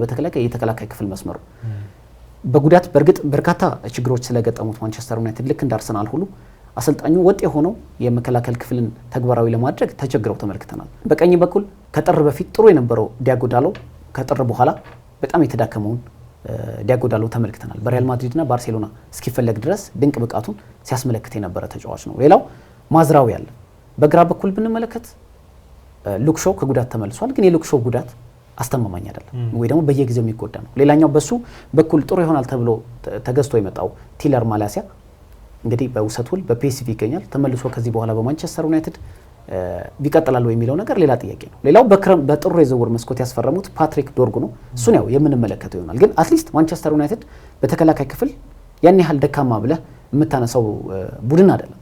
ማጠናከር ሊጠበቅብህ ይችላል። የፋይናንስ ሁኔታህን መሰረት አድርገህ ወይ ደግሞ መጀመሪያ ሌሎች ዲፓርትመንቶችን የበለጠ አጠናክረህ ነው ወደ ተከላካይ መስመር መመለስ ያለበት እንጂ ዩናይትድ የተከላካይ መስመር ክፍሉ ላይ ያን ያህል የሚጨነቅበት ጉዳይ አይመስለኝም። ብዙ ጊዜ በዝውውር መስኮቶችም ስንሰማ ዩናይትድ ከተከላካይ ክፍል ተጫዋቾች ጋር አሁን የሚያያዝ ተጫዋች የሚያያዝ ቡድን ስላልሆነ፣ ወደ ግብ ጠባቂ ስትመጣ ግን በርካታ ችግር ያለበት ቡድን ማንቸስተር ዩናይትድ። ለምሳሌ በቼልሲ ቅድም አንድ ነገር አነሳን። ፊሊፔ ዮርጌንሰን በስፔን ላሊጋ ጥሩ ጊዜ አሳልፎ በቼልሲ አልተሳካለትም። አንድ የውድድር ዓመት ነው። ሮበርት ሳንቼዝ ጥሩ የውድድር ዓመትን አሳልፏል ብያለሁ። ግን የመሀል ተከላካዮቹ ጥንካሬ ምን ድረስ ነው የሚለው ግን ስናነሳ ነበር። አሁን ደግሞ የዩናይትድ ተከላካዮች በቁጥር ደረጃ በአንጻራዊነት የተሻሉ ናቸው። ሌላው በቀጣይ የውድድር ዓመት የበለጠ ጥሩ ሆኖ መምጣት የሚችሉ ተጫዋቾች ናቸው። ማቲያስ ዴሊት የመጀመሪያ የውድድር ዓመት ቆይታው ነው በኦልድ ትራፎርድ። ኑሳይር ማዝራዊ በተመሳሳይ ልክ እንደዛ ጥሩ ብቃቱን እያሳየ የሚገኘው ሌኒዮሮ ገና 19 ዓመቱ በቀጣይ የውድድር ዓመት የምንመለከተው ነው እና ሃሪ ማጓየር፣ ሊሳንድሮ ማርቲኔዝ ከጉዳት ይመለሳል። ስለዚህ ያን ያህል የከፋ የተከላካይ ክፍል አለው ብዬ አላምንም ማንቸስተር ዩናይትድ። ግብ ጠባቂው ላይ ስትመጣ ሁለቱም በስህተቶች የታጀቡ ግብ ጠባቂዎች ናቸው። አንዳንድ ጊዜ የሚላኩት ኳሶች ራሱ ይይዙታል ወይስ አይይዙትም ልትከራከሩ ሁሉ ትችላለህ። አንድሬ ኦናናም አልታይ ባይንዴርም ለዩናይትድ እውነት የሚመጥኑ ግብ ጠባቂዎች ናቸው። እርግጥ ብዙ ጊዜ ተከራክረናል። አንድሬ ኦናና ማንቸስተር ዩናይትድ ሲፈርም የአውሮፓ ምርጡ ግብ ጠባቂ ተብሎ ነው የፈረመው። በኢንተር ሚላን በ2022-23 የውድድር ዘመን የአውሮፓ ሻምፒዮንስ ሊግ የፍጻሜ ተፋላሚ የነበረ ግብ ጠባቂ ነው። በውድድር ዓመቱ ድንቅ ብቃቱን ማሳየቱን ተከትሎ ከአውሮፓ ቀዳሚው ግብ ጠባቂ እንደነበር ይታወቃል። በወቅቱ ኦልድ ትራፎርድ ሲመጣ ከጫናው ጋር ተዳምሮ በርካታ ለግብ የቀረቡ ኳሶችን የማዳን አቅም ቢኖረውም ግን የሚሰራቸው ስህተቶች ማንቸስተር ዩናይትድ በርካታ ጨዋታዎች ላይ ዋጋ አስከፍለዋል። ማንቸስተር ዩናይትድ በልዩነት ግብ ጠባቂ ይመለከታል ብዬ አስባለሁ። ሌላው የፊት መስመር በኩል ላይ ነው። በግራና በቀኝ ላይ ምናልባት በጥቂት ተጫዋቾች አድ ማድረግ አለበት፣ ምንም ጥያቄ የለው። ምክንያቱም ማርከስ ራሽፎርድ እና አንቶኒ ዶ ሳንቶስን የሚሸጥ ከሆነ ማለት ነው። ሌላው ጋርናቾ ወጣትም እንደመሆኑ ገና 20 ዓመቱ ነው፣ መጠበቅ ያለበት ተጫዋች ነው ብዬ አስባለሁ። አማድ ያለው በተመሳሳይ የአሰልጣኙን ፍልስፍና የተረዳ ተጫዋች ነው። በቀጣይ የመቆየት እድሉም ሰፊ ሊሆን ይችላል ተብሎ የሚጠበቅ ነው። በአጥቂነት ክፍል ላይ ጆሹዋ ዚርክዜ ጉዳት እስካጋጠመው ድረስ ጥሩ እንቅስቃሴዎችን ለማድረግና ከቡድኑ ጋር ለመዋሃድ ሞክሯል። ነገር ግን ራስሙስ ሆይሉንድ ትክክለኛው የማንቸስተር ዩናይትድ አጥቂ ነው ብዬ አላምንም። በጣሊያን በአታላንታ ጥሩ ጊዜያትን አሳልፏል። አሁን የጣሊያን ክለቦች ይፈልጉታል። ለምሳሌ ከክለቦች ፈላጊዎች መካከል አንዱ ናፖሊ ነው። በአሰልጣኝ አንቶኒ ኮንቴ የሚፈለገው ናፖሊ የዚህ ተጫዋች አድናቂ ናቸው። በጣሊያን እግር ኳስ በርካታ ዓመታትን የሰሩ ሰው ናቸው። ይህ ተጫዋች በአታላንታ ሲጫወት ተመልክተውታል። ስለዚህ ወደ ጣሊያን እንዲመለስ ይፈልጋሉ። ግን ራስሙስ ሆይሉንድን ማንቸስተር ዩናይትድ ሽጦ ጤነኛ አጥቂ ማስፈረም አለበት ብዬ አስባለሁ። ባለፉት 2 ዓመታት በዩናይትድ ተመልክተነዋል። ለማንቸስተር ዩናይትድ አጫዋት መንገድ ይሆናል የሚል እምነት የለኝም እና አሰልጣኝ ሮበን አሞሪም ማስፈረም ከሚፈልጓቸው ቦታዎች አንዱ የአጥቂ ክፍል እንደሆነ ይታወቃል። ዩናይትድ ግን እነዚህን ሁሉ የዝውውሮች ያወራናቸው እኛም ተመልካቾቻችንም ክለቡም አሰልጣኙም ሊለው የሚችለው ግን ምናልባት በአውሮፓ ሻምፒዮንስ ሊግ የዩሮፓ ሊግን ዋንጫ አሸንፈው ቶተንሃምና ሆትስፐርን አሸንፈው በአውሮፓ ሻምፒዮንስ ሊግ መሳተፍ ግን ለዚህ ሁሉ ዝውውሮች ቡድኑን እንደ አዲስ ለመገንባት ግን ትልቅ ድርሻ ይኖረዋል ብዬ አስባለሁ። የምትለው ነገር ካለ ስለ ማንቸስተር ዩናይትድ? ያው ቅድም የተባሉት ነገሮች ናቸው። ማንቸስተር ዩናይትድ የፊት መስመሩን ለማጠናከር የተለያዩ ተጫዋቾች ይነሳሉ። ቅድም እንዳልነው ገበያው ላይ ብዙ አጥቂዎች ያሉ አማራጭ። አሁን ለምሳሌ ባለፉት ጊዜያት ሊያም ዴላፕ ጋር ይነሳል እያያዝ ነበር ማንቸስተር ዩናይትድ ስማቸው ጋር ቪክቶር ዮኬሬሽም ጋር ዮኬሬሽ ፈላጊው ብዙ ነው። በእንግሊዝ ያሉ ቡድኖች ፈላጊያቸው ብዙ ነው እና ምናልባት የትኛውን ተጫዋች ያስፈርማሉ የሚለው መሰረታዊ ጉዳይ ይመስለኛል። ያው ሊያም ዴላፕ ጋም ባለፉት ጊዜያት ሲያያዝ ነበር ስማቸውና ማንቸስተር ዩናይትድ አጥቂ ማስፈረም የግድ ይለዋል ብዬ አስባለሁ። ከዛ ውጪ በተለያየ ቦታ በተለያየ ፓርት ያሉትን ድክመቶች ሊቀርፍ የሚችል ቅድምም አንስተነዋል። ኦናና በዋጋ ያስከፈለ ስህተት ሰርቷል። ከዛ ውጪም በፕሪሚየር ሊጉ አንዳንድ የሰራቸው ስህተቶች አሉ።